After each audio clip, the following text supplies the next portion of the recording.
ಕಾರ್ಯಕ್ರಮದಲ್ಲಿ ತಾಯಂದಿರಲ್ಲಿ ಸ್ನೇಹಿತರಲ್ಲಿ ಕ್ಷಮೆ ಕೇಳಿ. ಯಾಕಂದ್ರೆ ಇದು ಕಾರ್ಯಕ್ರಮ 2 ಗಂಟೆಗೆ ಪ್ರಾರಂಭ ಆಗಬೇಕಾಗಿತ್ತು.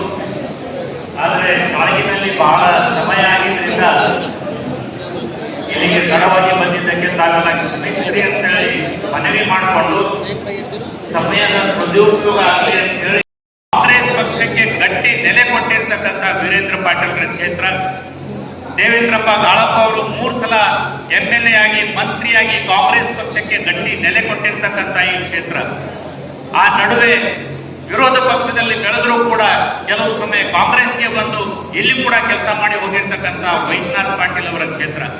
ಈ ಕ್ಷೇತ್ರ ರಾಜಕೀಯವಾಗಿ ಬಹಳ ಮಹತ್ವದ್ದು. ಈ ಬರುವ ಪಾರ್ಲಿಮೆಂಟ್ ಚುನಾವಣೆ ನಮ್ಮೆಲ್ಲರಿಗೂ ಕೂಡ ಅಳುವು ಉಳಿವಿನ ಚುನಾವಣೆ, ನಮ್ಮ ಅಸ್ತಿತ್ವದ ಚುನಾವಣೆ. ಯಾಕಂತಂದ್ರೆ ಮತೀಯ ಶಕ್ತಿಗಳು, ಸಂವಿಧಾನ ವಿರೋಧ ಶಕ್ತಿಗಳು, ಧಾರ್ಮಿಕ ಜಗಳ ಹುಟ್ಟಾಗ್ತಕ್ಕಂಥ ಶಕ್ತಿಗಳು ಎಲ್ಲ ಕಡೆ ವ್ಯಾಪಿಸಿದಾಗ ಎಲ್ಲ ಕಡೆ ಅವರೇ ಆಗಿದ್ದಾರೆ. ಇಂಥ ಸಮಯದಲ್ಲಿ ಈ ದೇಶಕ್ಕೆ ಭವಿಷ್ಯ ಕೊಡ್ತಕ್ಕಂಥ ಸಂವಿಧಾನ ಉಳಿಸೋಕ್ಕೋಸ್ಕರ ಕಟಿಬದ್ಧವಾಗಿ ನಿಂತಿರ್ತಕ್ಕಂಥ ಡಾಕ್ಟರ್ ಮಲ್ಲಿಕಾರ್ಜುನ ಖರ್ಗೆ ಅವರ ನೇತೃತ್ವದಲ್ಲಿ ನಾವೆಲ್ಲ ಕೂಡ ಸೇನಾನಿಗಳಾಗಿ ಆ ಶಕ್ತಿಗಳನ್ನು ಸೋಲಿಸಬೇಕಾಗಿದೆ ಭಾರತದಲ್ಲಿ. ಅಂಥ ನಿರ್ಣಾಯಕ ಚುನಾವಣೆ ಹೊತ್ತಿನಲ್ಲಿ ತಾವೆಲ್ಲರೂ ಕೂಡ ಪ್ರತಿ ಬೂತ್ನಲ್ಲಿ ನಿರ್ಣಾಯಕ ಪಾತ್ರ ವಹಿಸ್ತೀರಿ ಅನ್ನೋ ಆಶಾಭಾವನೆ ನನಗಿದೆ. ನಮ್ಮಲ್ಲಿ ಬ್ಲಾಕ್ ಅಧ್ಯಕ್ಷರು, ನಮ್ಮಲ್ಲಿ ಎಲ್ಲ ಘಟಕದ ವಿವಿಧ 21 ಘಟಕಗಳ ಅಧ್ಯಕ್ಷರು, ಪಂಚಾಯಿತಿ ಮಟ್ಟದಲ್ಲಿ ಪಂಚಾಯಿತಿ ಕಾಂಗ್ರೆಸ್ನ ಅಧ್ಯಕ್ಷರು, ಪ್ರತಿ ಗ್ರಾಮ ಪಂಚಾಯಿತಿಯಲ್ಲಿ ಒಂದು ಸಂಘಟನೆ ಇದೆ, ಅಧ್ಯಕ್ಷರಿದ್ದಾರೆ. ಪ್ರತಿ ಬೂತಲ್ಲಿ ಒಬ್ಬರು ಅಧ್ಯಕ್ಷರು ಮತ್ತು 25 ಸದಸ್ಯರಿದ್ದಾರೆ. ಅಷ್ಟು ಉತ್ತಮ ಸಂಘಟನೆ ಇದೆ. ಆದರೆ ನಾನು ಸೋತಿದ್ದು ನನ್ನ ದುರ್ದೈವ. ನಿಮ್ಮೆಲ್ಲ ಬಹಳ ಆಶೀರ್ವಾದ ಆಗಿದ್ದು, ರಾಜಕೀಯ ಶಕ್ತಿ ಕೊಡ್ತಕ್ಕಂಥದ್ದು ನಮಗೆ ಡಾಕ್ಟರ್ ಮಲ್ಲಿಕಾರ್ಜುನ ಖರ್ಗೆ ಮತ್ತು ಕಾಂಗ್ರೆಸ್ ಪಕ್ಷ. ಅವ್ರು ಏನು ಶಕ್ತಿ ಕೊಡ್ತಾರೋ ಆ ಪ್ರಕಾರ ನಾವು ಕೆಲಸ ಮಾಡೋಣ. ಆದರೆ ಈ ಚುನಾವಣೆಯಲ್ಲಿ ನಾವೆಲ್ಲರೂ ಕೂಡ ಒಂದು ಮನವಿ ಮಾತ್ರ ಮಾಡ್ತೀವಿ. ಸರ್, ಒಕ್ಕಲಿಗರು ರೈತರು ನೇಗಲು ಹೊಡೆದು ಗಳೆ ಹೊಡೆದು ಬಿತ್ತಿ ಎಲ್ಲ ಕೂಡ ಕಟಾವು ಆಗೋವರೆಗೆ ಬೆಳೆದಂತಿರ್ತಾರೆ. ನಮ್ಮಲ್ಲಿ ಆಳಂದಲ್ಲಿ BR ಪಾಟೀಲ್ ಕ್ಷೇತ್ರದಲ್ಲಿ ಕೆಲವು ಜನ ಇದ್ದಾರೆ, ಅವ್ರಿಗೆ ಚಡ್ಡಿ ಕಡೆಯವ್ರು ಅಂತೀವಿ ನಾವು. ನಾವೆಲ್ಲ ಬೆಳೆದು ತೆನೆಗಳು ಬಂದು ರಾಶಿಗೆ ನಿಂತಾಗ ರಾತ್ರೋರಾತ್ರಿ ಬಂದು ಚಡ್ಡಿ ತೆನೆ ಕಟ್ಕೊಂಡು ಹೋಗ್ಬಿಡ್ತಾರೆ. ಹಾಗಿಲ್ಲಿ ನಾವು ಕಾಂಗ್ರೆಸ್ ಕರ್ತರಿಗೆ ಎಲ್ಲ ಕಾಂಗ್ರೆಸ್ನ ನಾಯಕರಿಗೆ ಶಕ್ತಿ ಕೊಟ್ಟು ಬೆಳೆಸಿ ಎಲ್ಲ ಚುನಾವಣೆ ತಯಾರು ಮಾಡಿದಾಗ ನಮ್ಮಲ್ಲಿ ಒಬ್ಬ ಚಡ್ಡಿ ಕಡೆ ಅವನ ರಾತ್ರೋರಾತ್ರಿ ಬಂದು ಅವ ಚಡ್ಡಿ ಕಟ್ಕೊಂಡು ಹೋಗ್ತಾನೆ ನಮ್ಮ ಕಾರ್ಯಕರ್ತರಿಗೆ. ಅದರಲ್ಲಿ ಚಡ್ಡಿ ಕಡೆಯವರು ಅಂತಾರಲ್ಲ, ತೆನೆ ಕಡೆಯವರು. ಆಗ ನಾವು ಚಿಂಚೋಳಿದಾಗ ನಾ ಬಡ ಮನುಷ್ಯ ಹಗಲ ರಾತ್ರಿ ದುಡಿದು ಕಾಂಗ್ರೆಸ್ ಎಲ್ಲ ಕಾರ್ಯಕರ್ತರಿಗೆ ಶಕ್ತಿ ತುಂಬಿದಾಗ ಅವ ಚಡ್ಡಿ ಕಡೆ ಅವ ರಾತ್ರೋರಾತ್ರಿ ಬರ್ತಾನೆ. ಇವನಿಗೆ 5 ಲಕ್ಷ ಕೊಟ್ಟ, ಅವನಿಗೆ 10 ಲಕ್ಷ ಕೊಟ್ಟ, ಇವನಿಗೆ ಅದಕ್ಕೆ ಆ ಚಡ್ಡಿ ಕಡೆ ಅವ ಈಗ ಬೇರೆ ಹೊಲದಾಗ ಈ ಹೊಲ ಜನ ಖಾಲಿ ಅದ. ಅದಕ್ಕೆ ನೀವೆಲ್ಲ ಪ್ರತಿ ಬೂತ್ನಲ್ಲಿ ಶಕ್ತಿ ಹಚ್ಚಿ ಕಾಂಗ್ರೆಸ್ಗೆ ಹೆಚ್ಚು ಮತ ತಂದು ಕೊಟ್ರೆ ಸಾಗರ್ ಖಂಡ್ರೆ ಅವರು ಗೆಲ್ತಾರೆ. ಸಾಗರ್ ಖಂಡ್ರೆ ಅವರು ಗೆದ್ರೆ ನಾ ಗೆದ್ದಂಗೆ, ನೀವು ಗೆದ್ದಂಗೆ, ಕಾಂಗ್ರೆಸ್ ಪಕ್ಷಕ್ಕೆ. ಅದಕ್ಕೆ ನಿಮ್ಮ ಭವಿಷ್ಯ ನಿರ್ಮಾಣ ಮಾಡಲಿಕ್ಕೆ ಪ್ರತಿಯೊಂದು ಬೂತ್ನಲ್ಲಿ ನಾವು ನೀರು ಕೊಡ್ತೀರ ಅಂತ ಹೇಳಿ ಕೈ ಮುಗಿದು ಎಲ್ಲರಲ್ಲಿ ಕೇಳ್ಕೊಂಡು ನಾನು ಮಾತಾಡ್ತೀನಿ. ಹೀಗೆ ಚೌಹಾಣ್ ಸರ್ ಅವರು ಮಾತಾಡಿದ್ದಾರೆ. ಈ ಕಾರ್ಯಕ್ರಮದಲ್ಲಿ ವೀರೇಂದ್ರ ಖಂಡ್ರೆ ಸಾಹೇಬರು ಇದ್ದಾರೆ, ಈಶ್ವರ್ ಖಂಡ್ರೆ ಅವರಿದ್ದಾರೆ, ನಮ್ಮ ಸಾಗರ್ ಈಗ MP ಕ್ಯಾಂಡಿಡೇಟ್ ಇದ್ದಾರೆ. ತಮ್ಮೆಲ್ಲರಿಗೆ ಚಿಂಚೋಳಿ ಬಗ್ಗೆ ಎಷ್ಟು ಹೇಳಿದ್ರು ಕಡಿಮೆ ಇದೆ. ಚಿಂಚೋಳಿನಲ್ಲಿ ನಾನು ಸುಮಾರು ಸಲ ಬಂದಿದ್ದೇನೆ. ಮತ್ತೆ ಧರ್ಮ್ ಸಿಂಗ್ ಸಾಹೇಬರು MP ಆದಾಗ ಚಿಂಚೋಳಿಯಿಂದ ಲೀಡ್ ಕೊಟ್ಟಿದ್ದೆ ತಾವೆಲ್ಲರೂ. आप सभी लोग चिंचोली से लीड दिए थे। धर्म सिंह साहब जब यहाँ पे थे तो चिंचोली के लोग 10 साल से देख रहे हैं। 10 साल से चिंचोली में क्या काम हुआ, क्या नहीं हुआ, ये जितने भी चिंचोली में डेवलपमेंट है ये स्टेट सरकार से डेवलपमेंट है। सरकार से यहाँ पे कुछ भी काम नहीं हुआ। यहाँ पे आपको मालूम होना चाहिए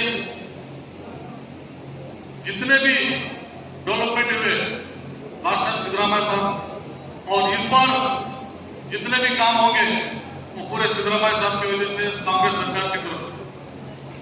और आप सबको मालूम होना चाहिए कि सागर खंड्रे एक बहुत नौजवान है, युद्ध है, और कांग्रेस पार्टी में बेस जो होता है NS, वहां से वो जनरल सेक्रेटरी है पूरे स्टेट, और जहां से वकील बने हैं वो पूरे हमारे भारत देश में 3रे नंबर पे यूनिवर्सिटी, और इंडिया का टॉप कॉलेज, वहां पे एडमिशन नहीं मिलता। लॉ पढ़ने के लिए, वकील बनने के लिए एडमिशन नहीं मिलता। पूरे देश, पूरे हमारे भारत देश इंटरनेशनल से लोग एडमिशन लेने आते हैं। बहुत कंपटीशन होता है। क्राइस्ट कॉलेज बोल के वहां से वो लॉ डिग्री करे, वो एक लॉयर है। अब इधर में फंक्शन करे कोर्ट के अंदर तो पूरे वकील बोल रहे थे। हमारे इज्जत का सवाल है, हमारे वकील के हम सब लोग मेंबर है, वो भी हमारे इसमें मेंबर, तो वो एक अच्छे से लॉयर है। और लॉ डिग्री कंप्लीट करने के बाद वो प्रैक्टिस सुप्रीम कोर्ट के लॉयर। हम सबकी आवाज बनेंगे, हमारी बीदर की आवाज रहेगी आप दिल्ली में, और दिल्ली में पार्लियामेंट में भी फाइट करेंगे। हमारे कुछ समस्या, पब्लिक की समस्या है तो सुप्रीम कोर्ट में भी आप फाइट करेंगे। सुप्रीम कोर्ट में जिस तरह से हमारे वकील सिब्बल है, चिदम्बरम है, ये बड़े बड़े लॉयर जो आज है वो स्टार्टिंग में सागर में भी थे। तो आप लोगों को मालूम होना चाहिए हमारी बिदर से जो ट्रेन जाती है, बिदर से बेंगलुरु को ट्रेन जाती है, बिदर से इंटरसिटी ट्रेन हैदराबाद को जाती है, बिदर टू गुलबर्गा ट्रेन जाती है। ये इतिहास है। 30-40 साल से बिदर की ट्रेन दिन में 12 बजे जाती है। नेक्स्ट डे बेंगलुरु पहुंचती थी। तो हम कई बार कई मिनिस्टर के पास, हम पूरे MLA धर्म सिंह साहब, मैं ईश्वर जी सभी एमएलए मिलके ನಾವು ಎಲ್ಲರೂ ಬೀದರ್ನಿಂದ ಯಾವ ಟ್ರೈನಿಂಗ್ ಬೆಂಗಳೂರು ಹೋಗ್ತಾರೆ ಮಧ್ಯಾಹ್ನ 12 ಗಂಟೆಗೆ ಇರ್ಬೋದು. ನಾವು ಬರೀ ಟ್ರೈನ್ ಟೈಮ್ ಚೇಂಜ್ ಮಾಡಬೇಕಂತ ಮಲ್ಲಿಕಾರ್ಜುನ್ ಖರ್ಗೆ ಸಾಹೇಬರು ಅವಾಗ ರೈಲ್ವೆ ಮಂತ್ರಿ ಇತ್ತು. ಅದಕ್ಕಿಂತ ಮೊದಲು 10 ವರ್ಷದಿಂದ ಬೇರೆ ಬೇರೆ ಮಿನಿಸ್ಟರ್ ಇದ್ರು. ಅಲ್ಲಿ ಹೋಗಿ ನಾವು ಪ್ರಚಾರ ಕೊಟ್ಟಿದ್ದೆವು. ಆದ್ರೂ ಟೈಮ್ ಚೇಂಜ್ ಆಗಿಲ್ಲ, ಬರೀ 1 hour 2 hours ಚೇಂಜ್ ಆಗಿಲ್ಲ. ನಾವು 12 ಗಂಟೆಗೆ ಬೇಡ ಸರ್ 6 ಗಂಟೆಗೆ ಟ್ರೈನ್ ಬಿಡ್ಬೇಕು ಬೀದರ್ನಿಂದ ಅಂತ ಕೇಳಿದ್ರು, ಯಾರು ಮಾಡಿಲ್ಲ.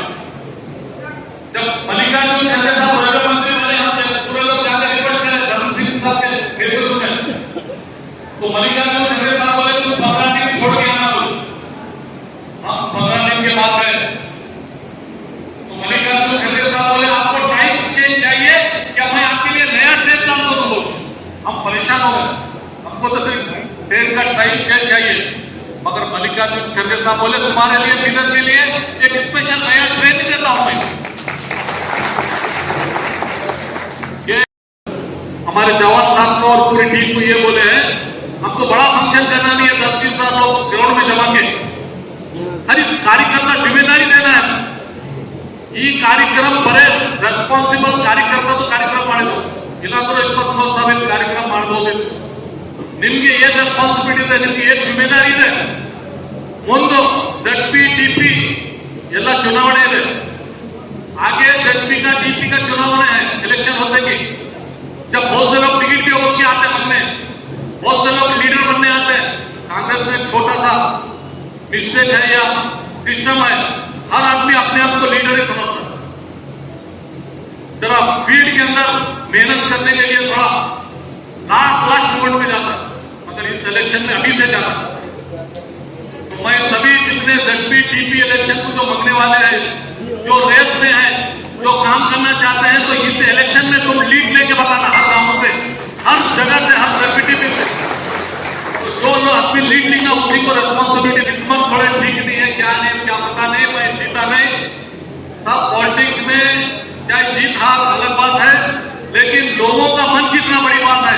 आपके लिए आप लोगों के दिल में, हर इंसान के दिल में आप बस गए. लोग आपको बहुत चाहते हैं, लोगों का दिल जितना बड़ी बात. तो राठौर साहब चिंचोली का दिल जीत चुके हैं और जरूर लगेंगे बड़े से बड़े लोग आ रहे हैं. इंदिरा गांधी जी मैडम जैसे आ रहे हैं, हम तुम तो क्या है.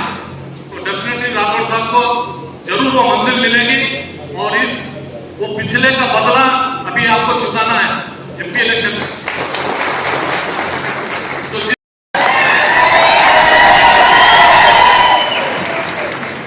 ಮೊದಲನೇದಾಗಿ ನನಗೆ ಕಾಂಗ್ರೆಸ್ ಪಕ್ಷದ ಅಭ್ಯರ್ಥಿಯನ್ನು ಮಾಡಿದ ನಮ್ಮ AICC ಅಧ್ಯಕ್ಷರಾದ ಮಲ್ಲಿಕಾರ್ಜುನ್ ಖರ್ಗೆ ಸರ್ ಅವರಿಗೆ, ನಮ್ಮ ನಾಯಕರಾದ ಸೋನಿಯಾ ಗಾಂಧಿ ಮೇಡಮ್ ಅವರಿಗೆ, ರಾಹುಲ್ ಗಾಂಧಿ ಸರ್ ಅವರಿಗೆ, ನಮ್ಮ ರಾಜ್ಯದ ಮುಖ್ಯಮಂತ್ರಿಗಳಾದ ಸಿದ್ದರಾಮಯ್ಯ ಸರ್ ಅವರಿಗೆ, KPCC ಅಧ್ಯಕ್ಷರಾದ DK ಶಿವಕುಮಾರ್ ಸರ್ ಅವರಿಗೆ ಹಾಗೂ ಎಲ್ಲ ನಾಯಕರಿಗೂ ನಾನು ಧನ್ಯವಾದ ಹೇಳುತ್ತೇನೆ.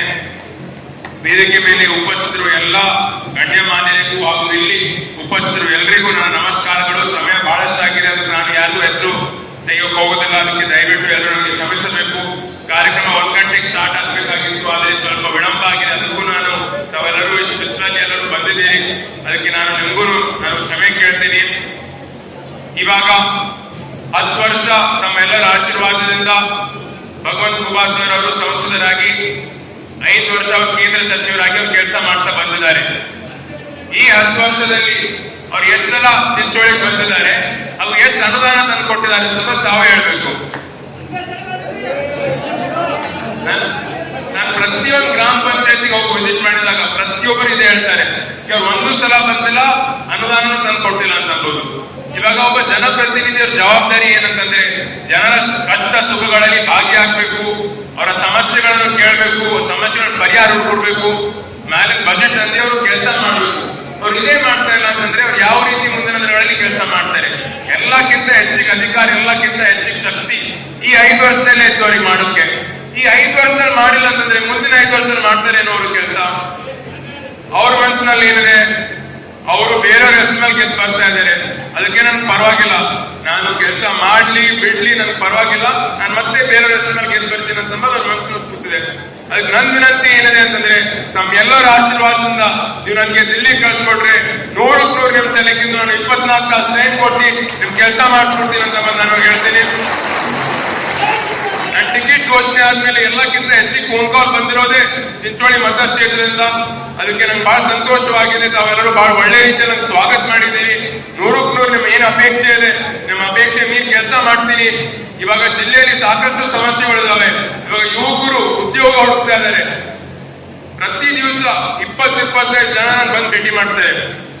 ಭೇಟಿ ಮಾಡಿ ನನ್ BCom ಆಗಿದೆ, ನನ್ BBA ಆಗಿದೆ, ನನ್ BSc ಆಗಿದೆ, ನಾವು ಉದ್ಯೋಗ ಕೊಡುತ್ತೆ ಅಂತ ಹೇಳ್ತಾರೆ. ಇವಾಗ ಕೇಂದ್ರ ಸಚಿವರಾಗಿ ಅವ್ರು ಯಾವ್ದಾದ್ರು ಒಂದು IT ಕಂಪನಿ ಫ್ಯಾಕ್ಟರಿ ಏನಾದ್ರೂ ಒಂದು ತರಬಹುದಾಗಿತ್ತು. ನಾನು ನಿಮ್ಗೆ ಆಶ್ವಾಸನೆ ಕೊಡ್ತೀನಿ, ಭರವಸೆ ಕೊಡ್ತೀನಿ. ನೀವು ನನ್ಗೆ MP ಮಾಡಿದ್ರೆ 100ಕ್ಕೆ 100 ಮೊದಲನೇದು ನಾನು ಯುವಕರಿಗೆ ಉದ್ಯೋಗ ಕೊಡ್ತೀನಿ. ಎರಡನೇದು ಶುದ್ಧ ಕುಡಿಯುವ ನೀರಿನ ಸಮಸ್ಯೆ ಇದೆ. ಶುದ್ಧ ಕುಡಿಯುವ ನೀರಿನ ಸಮಸ್ಯೆ ಇರುವುದು ರೈತರಿಗೆ ನಿರಂತರ ಜ್ಯೋತಿ ಕರೆಂಟ್ ಬರ್ತಾ ಇದೆ. 7 ಗಂಟೆ ನಿರಂತರ ಜ್ಯೋತಿ ಕರೆಂಟ್ ಬರುತ್ತೆ. ಅದರಲ್ಲೂ ಕೂಡ ಸ್ವಲ್ಪ ಕರೆಂಟ್ ಕಟ್ಗಳು ಆಗ್ತಾ ಇದ್ದಾವೆ. ಅಂತ ಸಂದರ್ಭದಲ್ಲಿ ರೈತರಿಗೆ ಈ 7 ಗಂಟೆ ನಿರಂತರ ಜ್ಯೋತಿ ಕರೆಂಟ್ ಇರುತ್ತೆ, ಅದನ್ನು ಕೂಡ ಅನ್ಇಂಟರಪ್ಟೆಡ್ ಕರೆಕ್ಟ್ ಆಗಿ ನಾನು ಮಾಡ್ಕೊಳ್ಳೋದು ನಾನು 100% ನನ್ನ ಕೆಲಸ ಮಾಡಿಸ್ಕೊಡ್ತೀನಿ ಅಂತ ನಮಗೆ ಆಶ್ವಾಸನೆ ಕೊಡ್ತೀನಿ. ತಾವೆಲ್ಲರೂ ಎಷ್ಟು ಹೆಚ್ಚಿನ ಸಂಖ್ಯೆಯಲ್ಲಿ ನನಗೆ ಬಂದು ನೀವು ನಮಗೆ ಆಶೀರ್ವಾದ ಮಾಡಿದ್ದೀರಿ. ನಂಗೆ ಬಹಳ ಅಂದ್ರೆ ಬಹಳ ಸಂತೋಷ ಆಗ್ತದೆ. ಮತ್ತೆ ನನಗೆ ರೈತ ನನಗೆ ಬೀದರ್ಗೆ ಹೋಗ್ಬೇಕಾಗಿದ್ದಕ್ಕೆ ನಾನು ಜಾಸ್ತಿ ನನಗೆ ಸಮಯ ತೆಗೆದುಕೊಳ್ಳಕ್ಕೆ ಆಗೋದಿಲ್ಲ. ನೀವು ನನಗೆ ಗೆದ್ದುಕೊಟ್ರೆ 100ಕ್ಕೆ 100 ಸುಭಾಷ್ ರಾಠೋಡ್ ಸರ್ ಅವರಿಗೆ ನೀವು ಗೆದ್ದಂಗೆ ಆಗುತ್ತೆ. ಅವರ ನೇತೃತ್ವದಲ್ಲಿ ಹಾಗೂ ನಮ್ಮ ಎಲ್ಲಾ ನಾಯಕರ ಮಾರ್ಗದರ್ಶನದಲ್ಲಿ ನಾನು ಒಳ್ಳೆ ರೀತಿಯಲ್ಲಿ ಕೆಲಸ ಮಾಡ್ತೀನಿ. ಹಿಂದಿಯಲ್ಲಿ ಮಾತಾಡಂತ ಹೇಳ್ತಾ ಇದ್ದಾರೆ. ठीक है, मैं आपको 2-3 मैं प्रश्न पूछता हूँ कि आपके लिए कौन सा नायक चाहिए? आपको अच्छे लिखने वाला नायक चाहिए? आपको अच्छे भाषण देने वाला नायक चाहिए? कि आपको दूसरे के नाम के ऊपर जीतने वाला नेता चाहिए? कि आपको काम करने वाला नेता चाहिए? मैं 100% आपके लिए आपका कल का कुछ भी समझते रहने दो, 24 तास 24/7 आपके लिए टाइम देकर आपके लिए काम करूंगा. रात में 12 बजे होने दो, 1 बजे होने दो. उदाहरण के लिए सरकारी आस्पत्रि में कुछ तो समस्या हो गए तो आपको भी आपके फोन पे कुछ तो किसी का नंबर रहना चाहिए कि इनको फोन किए तो 100% हमारा समस्या दूर होता. तो ನಾನು ನಿಮಗೆ ಆಶ್ವಾಸನೆ ಕೊಡ್ತೀನಿ, 24 ತಾಸು ಸೇವೆಯಲ್ಲಿ ಇರ್ತೀನಿ. ಇನ್ನೊಂದು ವಿರೋಧಿಗಳು ಏನ್ ಹೇಳ್ತಾರೆ, ಎರಡು ಹೇಳ್ಬೋದು. ಒಂದನೇದು ಕುಟುಂಬ ರಾಜಕೀಯ ಅಂತ ಹೇಳ್ತಾರೆ. ಕುಟುಂಬ ರಾಜಕೀಯ ಅಂತಂದ್ರೆ ನಾವು ಸೇವೆ ಮಾಡ್ಲಕ್ ಬಂದಿದ್ದೀವಿ, ನಿಮ್ಮ ಆಶೀರ್ವಾದ ನಾವು ಗೆದ್ದು ಬರ್ತಾ ಇದ್ದೀವಿ. ನಾವು ಯಾವ್ದು ನಾಮಿನೇಟ್ ಆಗಿ ನಾವು ಮೇಲ್ ಕೂಡ್ತಾ ಇಲ್ಲ. ನಮ್ಮ ಪಾಲ್ಕಿ ಮತಕ್ಷೇತ್ರದಲ್ಲಿ ಜನರು ನಮ್ಗೆ 10 ಸಲ ಗೆದ್ದಿದ್ದಾರೆ. ನಮ್ಮ ಪರಿವಾರಕ್ಕೆ 10 ಸಲ ಯಾಕೆ ಗೆದ್ದಿದ್ದಾರೆ ಅಂತಂದ್ರೆ ನಾವು 100ಕ್ಕೆ 100 ಯಾವಾಗ ಗೆದ್ದ ಮೇಲೂ ನಾವು ಪ್ರತಿಯೊಂದು ಚುನಾವಣೆ ಎಲ್ಲಿ ಸೋಲಿ ನಾವು ಜನರ ಜೊತೆನೆ ನಾವು ಇದ್ದು ನಾವು ಕೆಲಸ ಮಾಡ್ತಾ ಬಂದ್ವಿ. ಪಾಲ್ಕಿಯಲ್ಲಿ ಮಧ್ಯದಲ್ಲಿ ನಮ್ಮ ಆಫೀಸ್ ಇದೆ. ರಾತ್ರಿ 11 ಗಂಟೆ 12 ಗಂಟೆಗೂ ಜನ ಬಂದು ಭೇಟಿ ಆಗಿದ್ದಾರೆ. ಸಮಸ್ಯೆ ನಾವು ಪರಿಹಾರ ಮಾಡಿ ನಾವು ಜನರ ಜೊತೆನೆ ಇದ್ದೀವಿ. ಇಲ್ಲ ಅಂತಂದ್ರೆ ಜನ 1 ಸಲ ಗೆಲ್ಸ್ಬೋದು, 2 ಸಲ ಗೆಲ್ಸ್ಬೋದು. 10 ಸಲ ನಮ್ಮ ಪರಿವಾರ ಗೆಲ್ತಾರೆ ಅಂತಂದ್ರೆ ನೀವು ಟ್ರ್ಯಾಕ್ ರೆಕಾರ್ಡ್ ನೋಡ್ರಿ. ಯಾಕಂತಂದ್ರೆ ನಮ್ಮ ಪರಿವಾರ ಯಾವಾಗ್ಲೂ ಜನ ಸೇವೆಯಲ್ಲಿದೆ, 100ಕ್ಕೆ 100 ಕೆಲಸ ಮಾಡ್ತಾನೆ ಬಂದಿದ್ದೀವಿ. ಇವಾಗ ಸಚಿವರು ಕೂಡ ಸಚಿವರಾದ್ಮೇಲೆ ಅವ್ರು ಹಗಲ ರಾತ್ರಿ ದುಡಿದು ಬೆಂಗಳೂರು ಬಾಲ್ಕಿ ಓಡಾಡಿ ಕೆಲಸ ಮಾಡ್ತಾ ಇದ್ದಾರೆ. ಯಾವತ್ತೂ ಅವರು ಐಷಾರಾಮಿ ಮಾಡಿಲ್ಲ. ಅದೇ ರೀತಿ ಕೂಡ ನನಗೂ ನಾನು ಜನಸೇವೆಯಲ್ಲಿ ಯಾಕೆ ಬಂದಿದ್ದೀನಿ ಅಂತಂದ್ರೆ ಭಗವಾನ್ ಮುझे सब कुछ दिए. ದೇವರ ಆಶೀರ್ವಾದದಿಂದ ನಂಗೆ ಎಲ್ಲಾನೇ ಇದೆ. ಆರೋಗ್ಯ ಒಳ್ಳೇದಾಗಿದೆ. ನಂಗೆ ಯಾವತ್ತೂ ಫೀಸ್ ನಾವು ಕಾಲೇಜ್ ಫೀಸ್ ಕಟ್ಟಲ್ಲ, ನಮ್ಗೆ ಯಾವತ್ತೂ ಸಮಸ್ಯೆ ಆಗಿಲ್ಲ. ನನ್ ನೆಕ್ಸ್ಟ್ ಊಟ ಯಾವತ್ತು ಸಿಗ್ತಾ ಇದೆ, ಯಾವ್ದು ನನಗೆ ಕಮ್ಮಿ ಬಿದ್ದಿಲ್ಲ. ಇವಾಗ ನಾನು ಶಾಂತಿವಾದ ಶಿಕ್ಷಣ ಸಂಸ್ಥೆ ಅಂತ ಕಾರ್ಯದರ್ಶಿಯಾಗಿ ಕೆಲಸ ಮಾಡ್ತಾ ಇದ್ದೆ ಬಾಲ್ಕಿಯಲ್ಲಿ. ಅಲ್ಲಿ 5,000 10,000 ಫೀಸ್ ಕಟ್ಟಕ್ಕೆ ವಿದ್ಯಾರ್ಥಿಗಳು ಬಂದು ಭೇಟಿ ಮಾಡ್ತಾ ಇದ್ರು. ಈ ಎಷ್ಟೋ ಕಷ್ಟದಲ್ಲಿದ್ರು. ಮನೆಗಳಿಗೆ ಹೋದ್ರೆ ಅವ್ರು ಶೆಡ್ಡಲ್ಲಿ ಇರ್ತಿರು, ನೀರು ಇರ್ತಿಲ್ಲ. ಇಂಥ ಸಾಕಷ್ಟು ಜನ ಸಮಸ್ಯೆಗಳು ಅನುಭವಿಸ್ತಾ ಇದ್ದಾರೆ. ನಾನ್ ಬಂದಿದ್ದ ಕಾರಣ ಇದೆ, ನಾನು ಏನಾದ್ರೂ ಒಂದು ವಾಪಸ್ ನನ್ನ ಸಮಾಜ ಕೊಡ್ಬೇಕು, ಏನಾದ್ರೂ ಒಂದು ಸೇವೆ ಮಾಡ್ಬೇಕು. ದೇವರ ಆಶೀರ್ವಾದ ನನ್ಗೆ ಎಲ್ಲ ಸಿಕ್ಕಿದೆ ಅಂತಂದ್ರೆ ನಾನು ಕೂಡ ಏನಾದ್ರೂ ವಾಪಸ್ ಕೊಡ್ಬೇಕಂತ ಉದ್ದೇಶ ನಾನು ಬಂದಿದ್ದೀನಿ. ಇನ್ನೊಂದೇನು ಹೇಳ್ಬೋದು ಅಂತಂದ್ರೆ ಯುವಕರಿದ್ದಾರೆ, ಅನುಭವ ಇಲ್ಲ ಅಂತ ಹೇಳ್ಬೋದು. ನಾನು BBA 5 ವರ್ಷ ಡಿಗ್ರಿ ಮಾಡಿದ್ದೀನಿ. ಸುಪ್ರೀಂ ಕೋರ್ಟ್ ಅಲ್ಲಿ ನಾನು ಕೆಲಸ ಮಾಡಿದ್ದೀನಿ. ಸುಪ್ರೀಂ ಕೋರ್ಟ್ ಜಡ್ಜ್ ಕೆಳಗಡೆ ಕೆಲಸ ಮಾಡಿದ್ದೀನಿ, ಅಡ್ವೊಕೇಟ್ ಕೆಳಗಡೆ ಕೆಲಸ ಮಾಡಿದ್ದೀನಿ. ಅದಕ್ಕೆ ಕಾನೂನು ಬಗ್ಗೆ ನನಗೆ ಸಂಪೂರ್ಣ ಮಾಹಿತಿ ಇದೆ. ಅದಕ್ಕೆ ನಾಳೆ ನೀವು ಯಾವುದೇ ಸಮಸ್ಯೆ ನಂಬಿಕೆ ತಗೊಂಡು ಬಂದ್ರೆ ನೂರಕ್ಕೂ ನಿಮಗೆ ಸ್ಪಂದನೆ ಸಿಗುತ್ತೆ ಅಂತ ಹೇಳಿ ನೀವು ಯಾವ ರೀತಿ ನನಗೆ ಇವತ್ತು ನೀವು ನಂಗೆ ಆಶೀರ್ವಾದ ಮಾಡ್ತಾ ಇದ್ದೀರಾ. ಬರುವ ಮೇ 7ನೇ ತಾರೀಕು ಕೂಡ ಇದೇ ರೀತಿ ನಮ್ಗೆ ಆಶೀರ್ವಾದ ಮಾಡ್ರಿ. ಹೋದ ವರ್ಷ ಚುನಾವಣೆಯಲ್ಲಿ ನಾವು ಏನೇನು ಗ್ಯಾರಂಟಿಗಳು ಕೊಟ್ಟಿದ್ದೀವಿ ನಮ್ಮ ಪಕ್ಷ ವತಿಯಿಂದ ಎಲ್ಲಾ ಗ್ಯಾರಂಟಿಗಳು ನಾವು ಲಾಗು ಮಾಡಿದೀವಿ. ನಮ್ಮೆಲ್ಲಾ ತಾಯಂದಿರಿಗೆ ಗ್ಯಾರಂಟಿ ಮುಟ್ತಾ ಇದ್ದೇವೆ. ನಾವು ನುಡಿದಂತೆ ನಾವು ನಡೆದಿದ್ದೀವಿ. ಆದ ಕಾರಣ ನಾವೆಲ್ಲರೂ ಈ ಸಲ ಮತ್ತೆ ನಾವು ವೋಟ್ ಗೆದ್ರೆ ಮಾತ್ರ ನಾವು ಚುನಾವಣೆ ಗೆಲ್ತೀವಿ.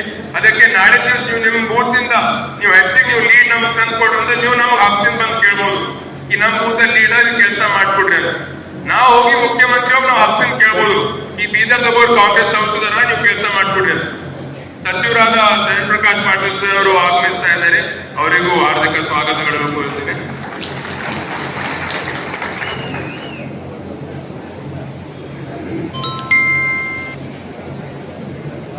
ಅದಕ್ಕೆ ತಾವೇ ಸಮಸ್ಯೆ ಮಾಡಿ ನಮಗೆ ಡೆಲ್ಲಿ ಕಳಿಸ್ಕೊಟ್ರೆ ನಮ್ಮ ಶಕ್ತಿ ಬೆಂಗಳೂರಲ್ಲೂ ಹೆಚ್ಚಿಗೆ ಆಗುತ್ತೆ, ಡೆಲ್ಲಿಯಲ್ಲೂ ಹೆಚ್ಚಿಗೆ ಆಗುತ್ತೆ.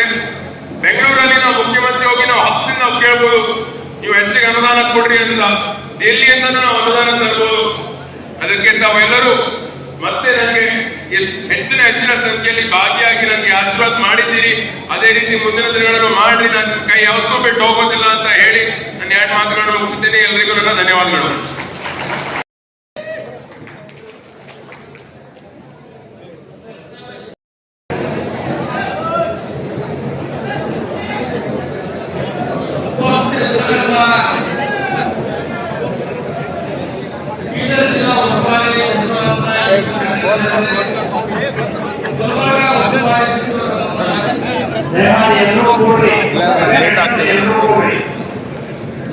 ಅಲ್ಲಿ ಮುಂದೆ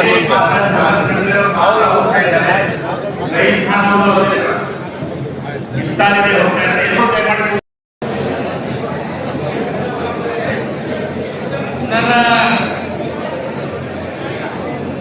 ಸುಭಾಷ್ ರಾಠೋಡ್ ಅವರಿಗೆ ಹೋದ ಚುನಾವಣೆಯಲ್ಲಿ ನೀವೆಲ್ಲರೂ ಕೇವಲ 800 ಮತಗಳ ಅಂತರದಲ್ಲಿ ಸೋಲಿಸಿದ್ದೀರಿ.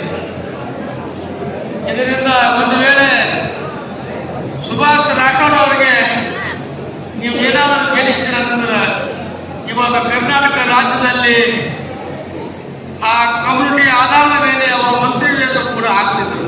ಆ ಮಂತ್ರಿ ಆಗ್ತಕ್ಕಂಥ ಕೆಲಸ ತಪ್ಪಿಸಕ್ಕೆ ಬಹಳ ಮಂದಿಗೆ ಬೇಜಾರು ಕೂಡ ಇದೆ. ಒಬ್ಬ ಮನುಷ್ಯನ ಸೋಲಿಸ್ಬೇಕಾದ್ರೆ 10,000 20,000 ಸೋಲಿಸ್ಬೇಕು.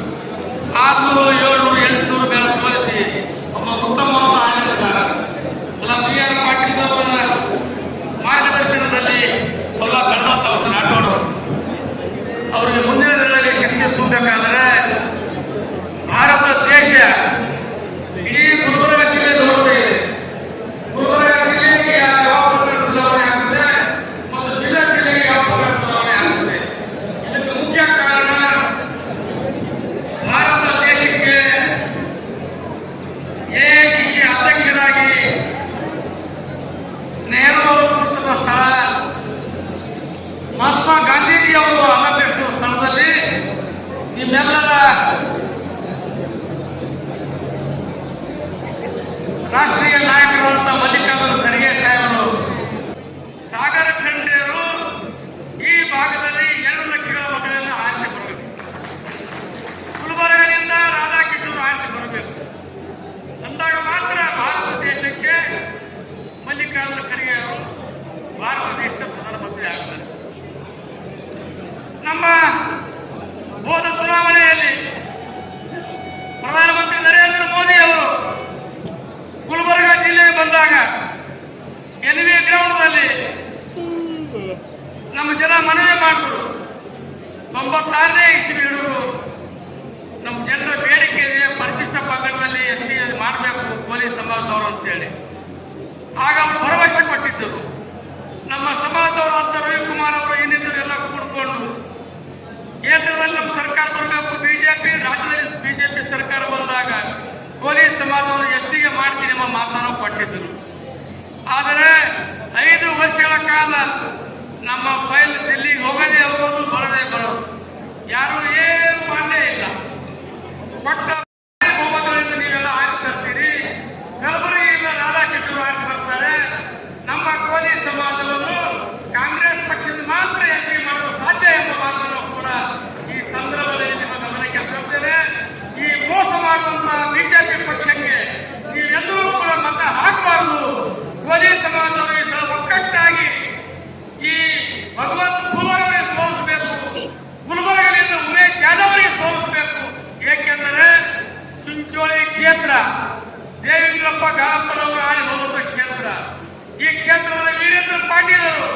ಮುಖ್ಯಮಂತ್ರಿ ಅವರಿಗೆ ಹೋದಂತ ಸ್ಥಳ ದೇವೇಂದ್ರಪ್ಪ ಗಾಳಪ್ಪನವರಿದ್ದಾಗ ಯಾವ ಪ್ರಕಾರ ಕೋಲಿ ಸಮಾಜರು ಇದ್ದೀರಿ, ಅವರೆಲ್ಲ ಕೋಲಿ ಸಮಾಜರು ಒಕ್ಕಟ್ಟಾಗಿ ಈಗಲೂ ಕೂಡ ನಮ್ಮ ಕೋಲಿ ಸಮಾಜರು ಒಕ್ಕಟ್ಟಾಗಿ ಕಾಂಗ್ರೆಸ್ ಪಕ್ಷಕ್ಕೆ ಭಗವಂತ ಕುಮಾರ್ ಅವರಿಗೆ ನಿಮ್ಮ ಕ್ಷೇತ್ರದಲ್ಲಿ ಮತ ಹಾಕಬೇಕು, ಭಗವಂತ ಕುಮಾರ್ ಅವರಿಗೆ ಸೋಲಿಸಿ ಸಾಗರ ಖಂಡ ಅವರಿಗೆ ಮತ ಹಾಕ್ತಕ್ಕಂಥ ಕೆಲಸ ಮಾಡಬೇಕು. ಗುಲ್ಬರ್ಗದಲ್ಲಿ ರಾಧಾಕೃಷ್ಣ ಅವರಿಗೆ ಗೆಲ್ಲಿಸಿ ಉಮೇಶ್ ಜಾಧವ್ ಅವರು ಮನೆಗೆ ಕಳಿಸ್ತಕ್ಕಂಥ ಕೆಲಸ ಕೋಲಿ ಸಮಾಜದವರು ನಿರ್ಣಾಯಕ ಪಾತ್ರ ವಹಿಸಬೇಕು ಎಂಬ ಮಾತನ್ನು ಕೂಡ ಈ ಸಂದರ್ಭದಲ್ಲಿ ಹೇಳಿ, ಯಾವುದೇ ಕಾಲಕ್ಕೆ ಕೋಲಿ ಸಮಾಜದವರು ಒಂದೇ ಒಂದು ಮತ ಬಿಜೆಪಿಗೆ ಹಾಕಬಾರದು ಎಂಬ ಮಾತನ್ನು ಕೂಡ ಹೇಳಿ, ನಾನು ವಿಧಾನ ಪರಿಷತ್ ಸದಸ್ಯನಾಗಿ ನಿಮಗೆಲ್ಲರೂ ಕೈ ಮೂಲಕ ಕೇಳಿಕೊಳ್ಳುವ ನಮ್ಮ 4 ಮಾತು ಮುಗಿಸ್ತೀನಿ. ಜೈ ಹಿಂದ್, ಜೈ ಕರ್ನಾಟಕ.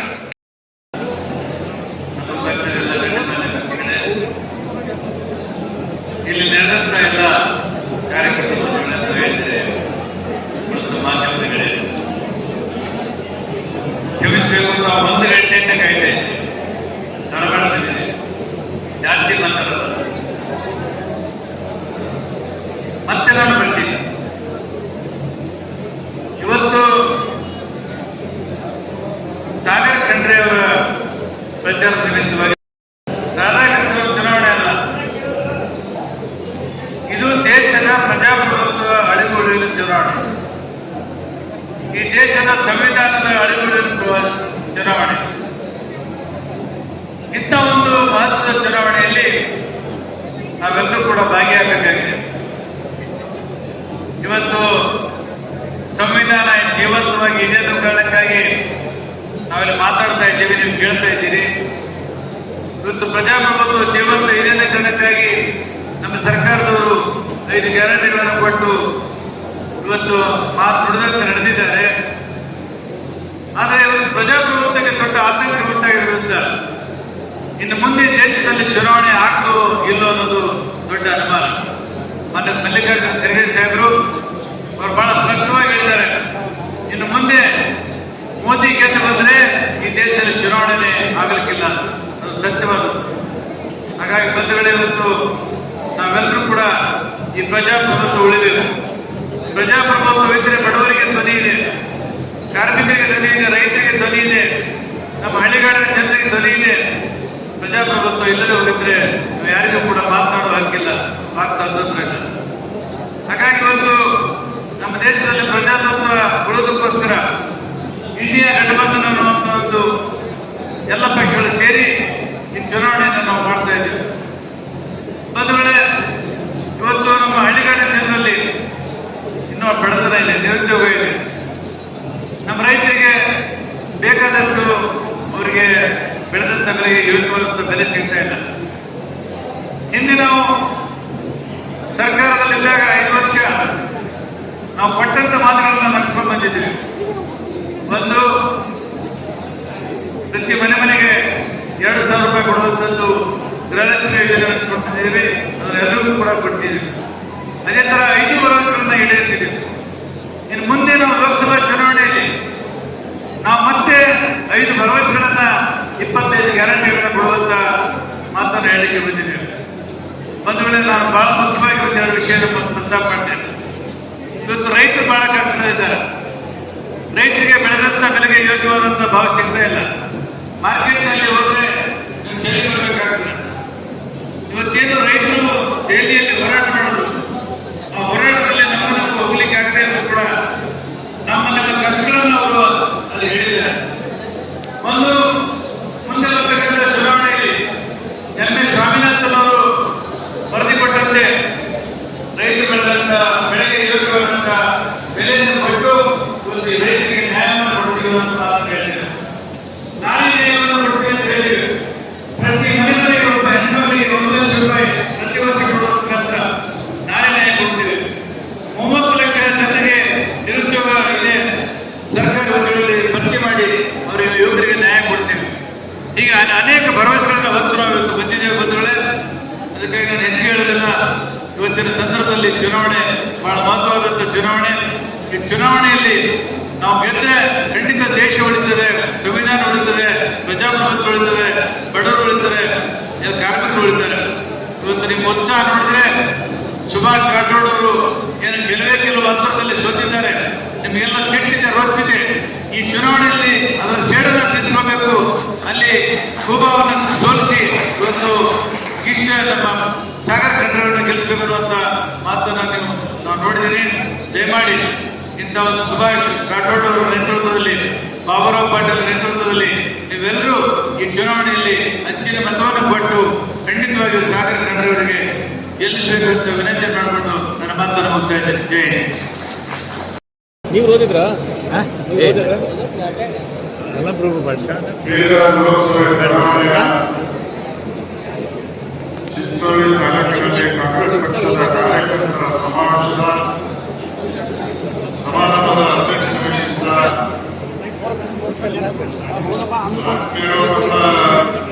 ಕಾಂಗ್ರೆಸ್ ಪಕ್ಷದ ಅಧ್ಯಕ್ಷರಾದ ಗುತ್ತಿದಾಸಿಯವರೇ, ಗುಲ್ಬರ್ಗಾ ಜಿಲ್ಲೆ ಉಸ್ತುವಾರಿ ಸಚಿವರು, ಎಲ್ಲ ಕಣ್ಮಣಿ ಇದ್ದಂತ ಅವರೇ,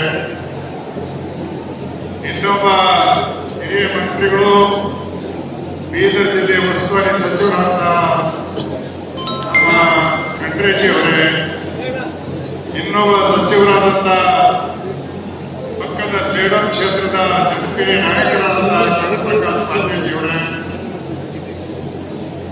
ಈ ಶಾಸಕರಾಗಿರ್ತಕ್ಕಂಥ ಸಚಿವರು ಆತ್ಮೀಯರಾಗಿರ್ತಕ್ಕಂಥ ಈಶ್ವರ್ ಖಂಡ್ರೆಜಿ ಅವರೇ, ಜಿಲ್ಲಾ ಕಾಂಗ್ರೆಸ್ ಸಮಿತಿ ಅಧ್ಯಕ್ಷರಾಗಿರ್ತಕ್ಕಂಥ ಜಿ ಕೆ ಗುತ್ತಿದಾರ್ ಅವರೇ, ಜಿಲ್ಲಾ ಉಸ್ತುವಾರಿ ಮಂತ್ರಿಗಳು ಸಹೋದರಾಗಿರ್ತಕ್ಕಂಥ ಪ್ರಿಯಾಂಕ ಖರ್ಗೆ ಅವರೇ, ಸುಭಾಷ್ ರಾಠೋಡ್ ಅವರೇ, ಬಾಬುರಾವ್ ಪಾಟೀಲ್ ಅವರೇ, ಮತ್ತು ವೇದಿಕೆ ಮೇಲೆ ಆಸೀನಾಗಿರ್ತಕ್ಕಂಥ ರೇವನಾಯಕ್ ಬೆಳಕಿಜಿ ಅವರೇ, ವಿಭ್ರಾವ್ ಟಿಜಿ ಅವರೇ, ಮತ್ತು ಎಲ್ಲ ದಯವಿಟ್ಟು ಯಾವ ಅದನ್ನ ಭಾವಿಸಬೇಡಿ, ಯಾಕಂದ್ರೆ ಇತಿಹಾಸ ಟೈಮ್ ಆಗುತ್ತಿದೆ, ಅದಕ್ಕೆ ನಾವು ಶಾರ್ಟ್ ಆಗಿ ಮಾತಾಡ್ತಾ ಇದ್ದೀವಿ. ವೇದಿಕೆ ಮೇಲೆ ಆಸೀನಾಗಿರ್ತಕ್ಕಂಥ ಎಲ್ಲ ಗಣ್ಯರು, ಇವತ್ತು ಚಿಂಚೋಳಿ ಗ್ರಾಮಕ್ಕೆ ಈ ಒಂದು ಕಾರ್ಯಕರ್ತರ ಸಭೆ ಮಾಡ್ತಕ್ಕಂಥ ಉದ್ದೇಶ 7ನೇ ತಾರೀಕು ನಡೀತಕ್ಕಂಥ ಬೀದರ್ ಲೋಕಸಭಾ ಚುನಾವಣೆಗೆ ಕಾಂಗ್ರೆಸ್ ಪಕ್ಷದ ಅಭ್ಯರ್ಥಿಗಳಾಗಿರ್ತಕ್ಕಂಥ ಸಾಗರ್ ಖಂಡ್ರೆ ಅವರ ಪರವಾಗಿ ನಿಮ್ಮ ಆಶೀರ್ವಾದ ಕೇಳಲಿಕ್ಕೆ ನಾವು ನಿಮ್ಮ ಹತ್ರ ಬಂದಿದ್ದೀವಿ. ತಮಗೆಲ್ಲ ಗೊತ್ತಿರೋ ಹಾಗೆ ಕಳೆದ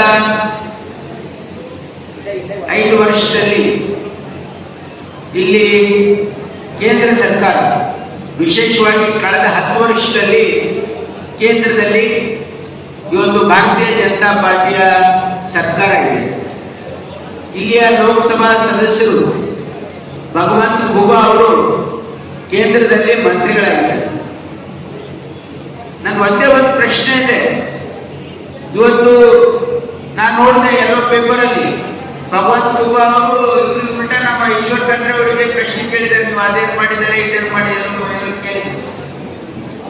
ಕೇಂದ್ರದ ಮಂತ್ರಿಯಾಗಿ ಇಲ್ಲಿ ಚಿಂಚೋಳಿ ಮತಕ್ಷೇತ್ರ ಬಿಡಿ, ನೀವು ಬೀದರ್ಗೆ ಏನ್ ಮಾಡಿದ್ದೀರಿ ಅಂತ ಒಂದು ಲೆಕ್ಕ ಕೊಡ್ಬೇಕಾಗ್ತದೆ.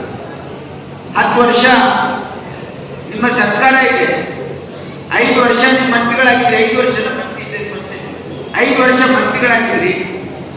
ಮತ್ತು ಅದರಲ್ಲೂ ಕೂಡ ಫರ್ಟಿಲೈಸರ್ ಮಂತ್ರಿ ಆಗಿದ್ದೀರಿ. ನಮ್ಮ ಬಾಬುರಾವ್ ಪಾಟೀಲ್ ಅವರು ಅಂತ ನನಗೆ ಹೇಳಿದ್ರು, ನೀವು ನಮ್ಮ ಸೇಡಂ ಅಸೆಂಬ್ಲಿ ಚುನಾವಣಾ ಸಂದರ್ಭದಲ್ಲಿ ನಿಮ್ಗೆಲ್ಲ ಗೊತ್ತಿರ್ಬೇಕನ್ನುವ ಬಹಳ ಬೇರೆದಾಯ್ತು. ಏನಂದ್ರೆ ಬಾಬುರಾವ್ ಪಾಟೀಲ್ ಅವರು ಫೋನ್ ಮಾಡಿದ್ರಂತ ಅವ್ರಿಗೆ, ಅವಾಗ ನಮ್ಮ ಫರ್ಟಿಲೈಸರ್ ಅಭಾವ ಇತ್ತು, ಸಿಗ್ತಾ ಇರಲಿಲ್ಲ ಫರ್ಟಿಲೈಸರ್.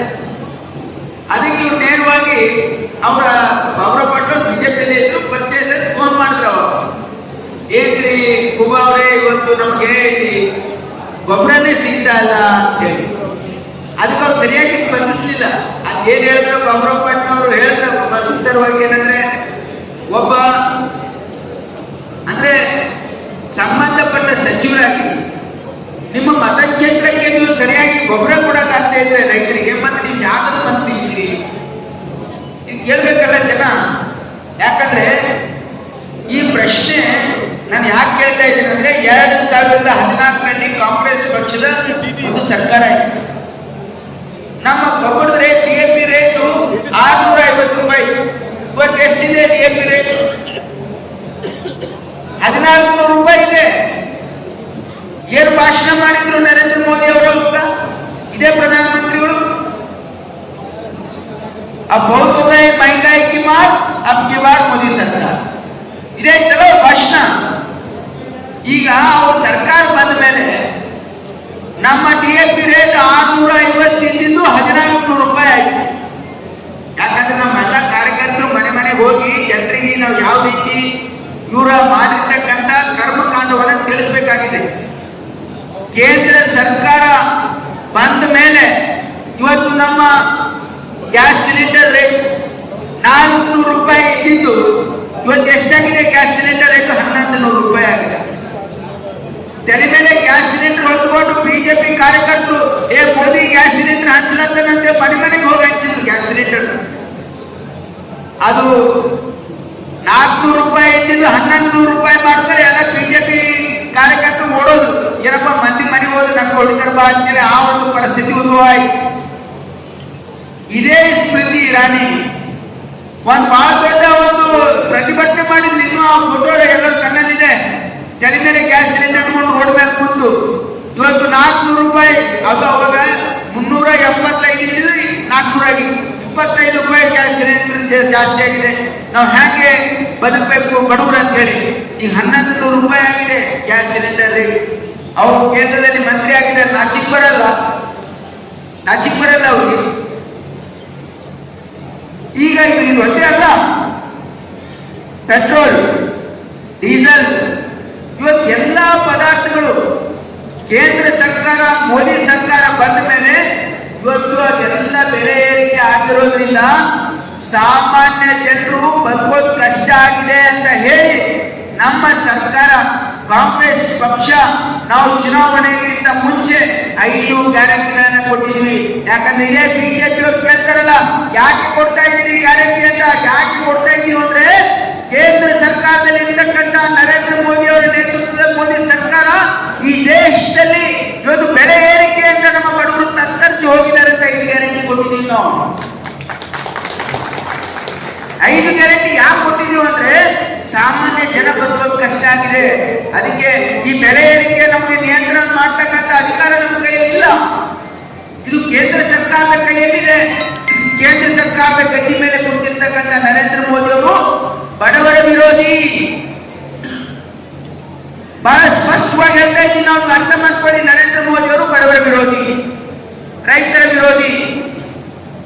ಯಾಕೆ ಹೇಳ್ತಾ ಇದ್ದೀನಿ ಅಂತಂದ್ರೆ ಕಳೆದ 10 ವರ್ಷದಲ್ಲಿ ದೇಶದ ಬಡವರಿಗಾಗಿ ಒಂದೇ ಒಂದು ಅವರು ಕಾರ್ಯಕ್ರಮ ಕೊಡಲಿಲ್ಲ, ಒಂದೇ ಒಂದು ಕಾನೂನು ಮಾಡಲಿಲ್ಲ. ಈ ದೇಶದ ರೈತರ ಸಾಲ ಮನ್ನಾ ಮಾಡಲಿಲ್ಲ. ಸಾಲ ಮನ್ನಾ ಮಾಡಿದ್ರ ನರೇಂದ್ರ ಮೋದಿ ಸರ್ಕಾರ?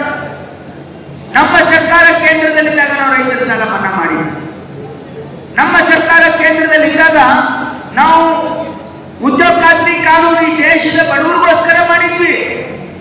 ಆಹಾರ ಭದ್ರತೆ ಕಾನೂನು ಈ ದೇಶದ ಬಡವರಿಗೋಸ್ಕರ ಮಾಡಿದ್ವಿ. ರೈಟ್ ಟು ಎಜುಕೇಶನ್, ಬಡವರು ಮಕ್ಕಳು ವಿದ್ಯಾವಂತರು ಆಗಬೇಕು ಅಂತ ಮಾಡಿದ್ವಿ ನಾವು. ಆಡಳಿತದಲ್ಲಿ ಪಾರದರ್ಶಕತೆ ಇರಬೇಕಂತ ರೈಟ್ ಇನ್ಫಾರ್ಮೇಶನ್ ಮಾಡಿದವರು ನಾವು.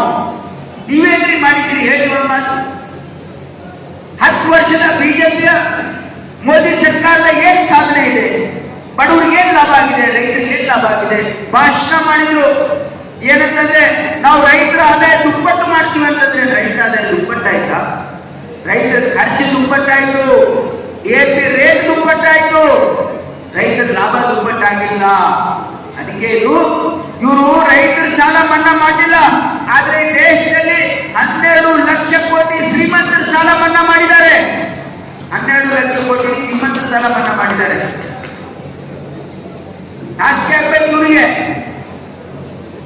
ಇವರು 10 ವರ್ಷ ಸರ್ಕಾರದಲ್ಲಿದ್ದು ಇವತ್ತು ಯಾವುದೇ ಏನ್ ಕೆಲಸ ಮಾಡಿದ್ದಾರೆ ಅಂದ್ರೆ ಇಡಿ, ಇನ್ಕಮ್ ಟ್ಯಾಕ್ಸ್, ಆಮೇಲೆ CBI ಇವೆಲ್ಲ ತನಿಖೆ ಸಂಸ್ಥೆಗಳನ್ನ ಭಾರತೀಯ ಜನತಾ ಪಾರ್ಟಿಯ ಅಂಗ ಸಂಸ್ಥೆಗಳಾಗಿವೆ. ನಮ್ಮಲ್ಲಿ ಹೈಕಮಾಂಡ್, ಕಾಂಗ್ರೆಸ್, NSY, ಮಹಿಳಾ ಘಟಕ ಇದೆಯಲ್ಲ ಬಿಜೆಪಿ ಅಂಗ ಸಂಸ್ಥೆ ಆಗಿವೆ ಇವು.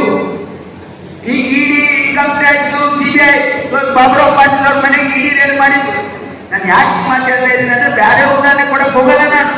ಬಾಬುರಾವ್ ಪಾಟೀಲ್ ಅವ್ರ ಮನೆಗೆ ಇಡಿ ರೇಡ್ ಮಾಡಿದ್ಮೇಲೆ ಇಡಿ ಆಫೀಸರ್ ಕೇಳ್ತಾನೆ, तुम कौन सा पार्टी में है ಅಂತ. ಯಾಕಪ್ಪ ಬೇಕು? कौन सा पार्टी में है ಅಂತ ಹೇಳ್ತಾರೆ ಅವರು. ಇಡೀ ರೇಡ್ ಆದಾಗ ಅವರಿಗೆ ನೀವು ಯಾವ ಪಾರ್ಟಿ ಅಂತ ಕೇಳ್ತಾ ಇದ್ದಾರೆ ಅಂತ ನೀವು ಅರ್ಥ ಮಾಡ್ಕೊಳ್ಳಿ. ಇವ್ರು ಏನ್ ಮಾಡಿದ್ದಾರೆ ಅಂತಂದ್ರೆ ಇಡಿ, ಇನ್ಕಮ್ ಟ್ಯಾಕ್ಸ್, ಸಿಬಿಐ ಇವತ್ತೆಲ್ಲ ರೇಡ್ ಮಾಡೋದು ಬೇರೆ ಪಕ್ಷದ ನಾಯಕರ ಮೇಲೆ. ಅವ್ರು ಒಂದ್ ವೇಳೆ ಭಾರತೀಯ ಜನತಾ ಪಾರ್ಟಿ ಸೇರಿದ್ರೆ ಅವರೆಲ್ಲ ದುಃಖದುರ, ಇಲ್ಲ ಅಂದ್ರೆ ಜೋರ್ ರುಚೆ ಜೈಲ್ ಮೇಲೆ ಹಾಕ್ಬೇಕು ಅಂತ ಹೇಳೋರು. ಈಗ ಬೆದರಿಸಿ ಈ ದೇಶದ, ನಾನಲ್ಲ, ಈ ದೇಶದಲ್ಲಿ ಒಂದು ಅನಾಲಿಸಿಸ್ ಮಾಡಿದೆ ಇಂಡಿಯನ್ ಎಕ್ಸ್ಪ್ರೆಸ್ ಡನ್ ಅನಾಲಿಸಿಸ್. ಏನಂದ್ರೆ ಈ ದೇಶದಲ್ಲಿ 25ಕ್ಕಿಂತ ಜಾಸ್ತಿ ದೊಡ್ಡ ನಾಯಕರು ಯಾರು ಚೀಫ್ ಮಿನಿಸ್ಟರ್ ಆದರು, ದೊಡ್ಡ ಸ್ಥಾನದಲ್ಲಿ ಇರ್ತಕ್ಕಂಥವ್ರನ್ನ ಇಡೀ ಇನ್ಕಮ್ ಟ್ಯಾಕ್ಸ್ ರೇಡ್ ಮಾಡಿದ ಮೇಲೆ ಅವ್ರು ಬಿಜೆಪಿ ಸೇರಿದ ಮೇಲೆ ಅವ್ರ ಮೇಲೆ ಇರ್ತಕ್ಕಂಥ ಎಲ್ಲ ಕೇಸ್ ಕ್ಲೋಸ್ ಆಗಿವೆ. ನಾನು ಹೇಳ್ತಾ ಇಲ್ಲ, ಒಂದು ನ್ಯಾಷನಲ್ ಪತ್ರಿಕೆ ಹೇಳ್ತಾ ಇದೆ, ಅನಾಲಿಸಿಸ್ ಮಾಡಿದಾರೆ ಅವರು.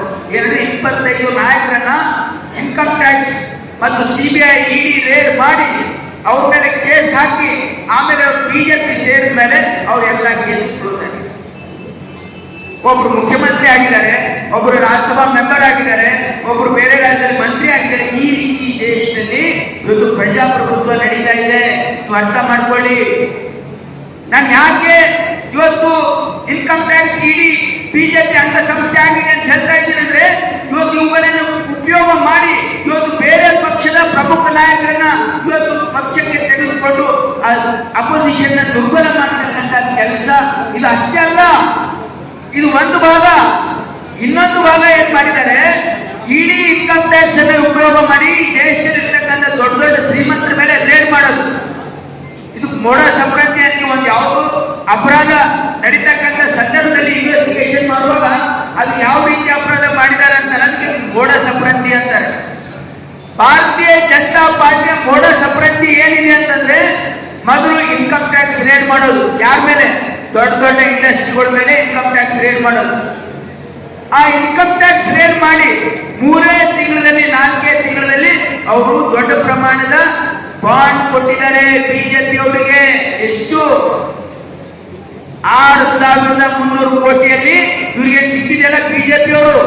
ಅದರಲ್ಲಿ 2,300 ಕೋಟಿ ದೊಡ್ಡ ಶ್ರೀಮಂತರಿಗೆ ಬೆದರಿಸಿ ಇನ್ಕಮ್ ಟ್ಯಾಕ್ಸ್ ರೇಡ್ ಆಗಿ 3 ತಿಂಗಳಲ್ಲಿ ಇವ್ರಿಗೆ ಹಣ ಕೊಟ್ಟಿದ್ದಾರೆ.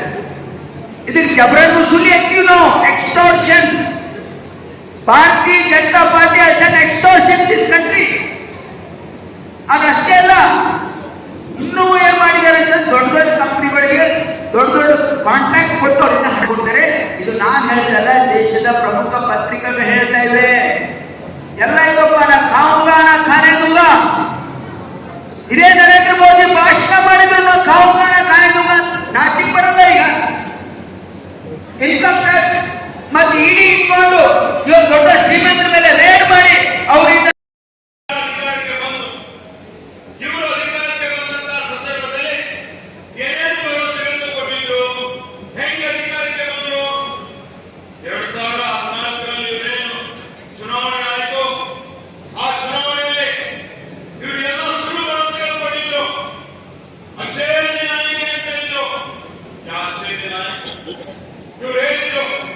ನಮ್ಮ ಸರ್ಕಾರ ಬಂದ್ರೆ ಇವತ್ತು ಡೀಸೆಲ್ ಏನು 60-70 ರೂಪಾಯಿಗಿಂತ 35 ರೂಪಾಯಿ ಡೀಸೆಲ್ ಕೊಡ್ತೀವಿ ಅಂತ ಹೇಳಿದ್ರು.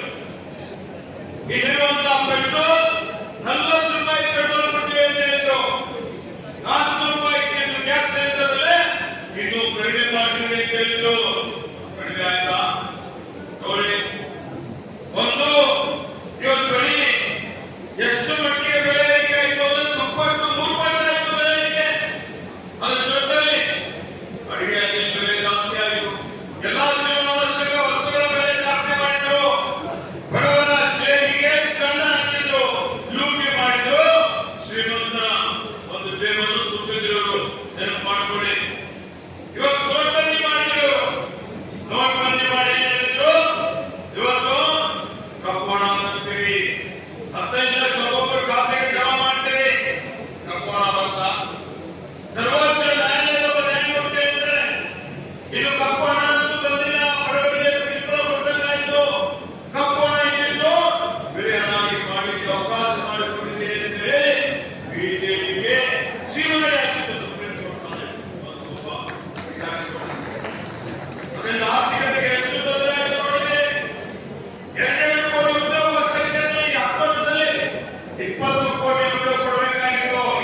ಮಾತನಾಡೋದ ಅವಶ್ಯಕತೆ ಇಲ್ಲ ಅಂತ ನಾನು ಭಾವಿಸ್ತೇನೆ.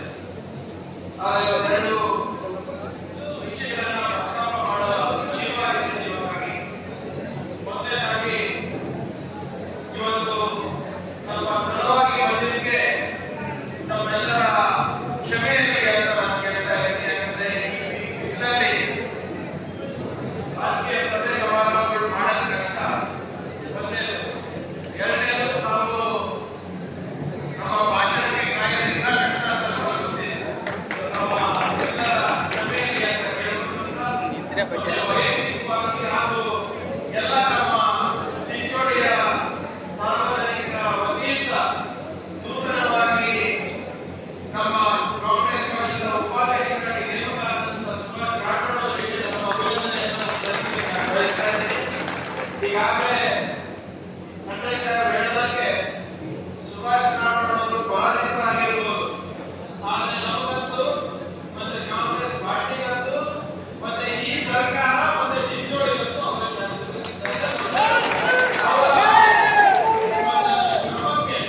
ಮತ್ತೆ ನಿಮ್ಮ ಪ್ರೀತಿಗೆ ಪಕ್ಷ ಬೆಲೆ ಕೊಟ್ಟು ಇವತ್ತು ಅವರಿಗೆ ಉನ್ನತ ಸ್ಥಾನವನ್ನು ನಾವೆಲ್ಲ ಕೊಟ್ಟಿದ್ದೇವೆ. ಇವೆಲ್ಲವೂ ನಮ್ಮ ಆಶೀರ್ವಾದದಿಂದ ಆಗಿದೆ ಅಂತ ನಾನು ಹೇಳಕ್ಕೆ ನಾನು ಬಯಸ್ತೇನೆ. ನಮ್ಮೆಲ್ಲರ ಪರವಾಗಿ ಹಾಗೂ ವೈಯಕ್ತಿಕ ಅವರಿಗೆ ಶುಭವಾಗಲಿ ಅಂತ ನಾನು ಕೋರಲಿಕ್ಕೆ ನಾನು ಬಯಸ್ತೇನೆ.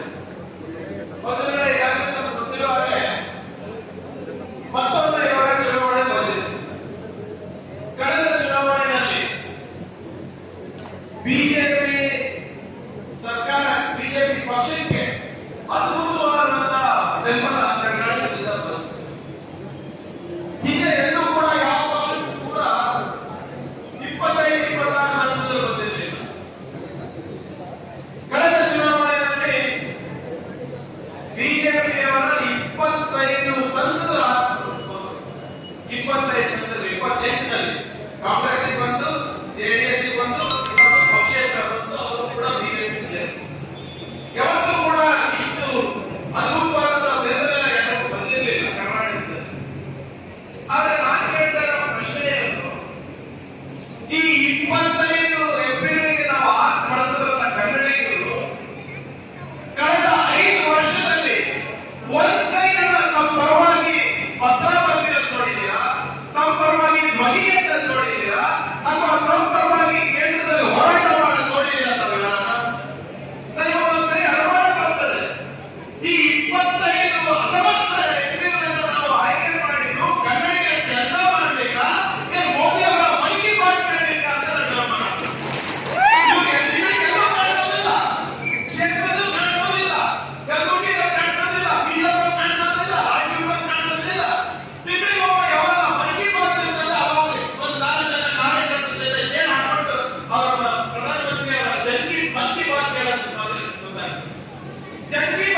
ಬಿಜೆಪಿಯವರು ಭಾವನಾತ್ಮಕ ವಿಚಾರಗಳನ್ನ ಮುಂದಿಟ್ಕೊಂಡು ಮತ ಕೇಳ್ತಾರೆ ಅಷ್ಟೇ. ವ್ಯತ್ಯಾಸ ನಮಗೆ ಅವರಿಗೆ ಬದುಕು ಕಟ್ಟುವ ವಿಚಾರಗಳನ್ನ ಏನು?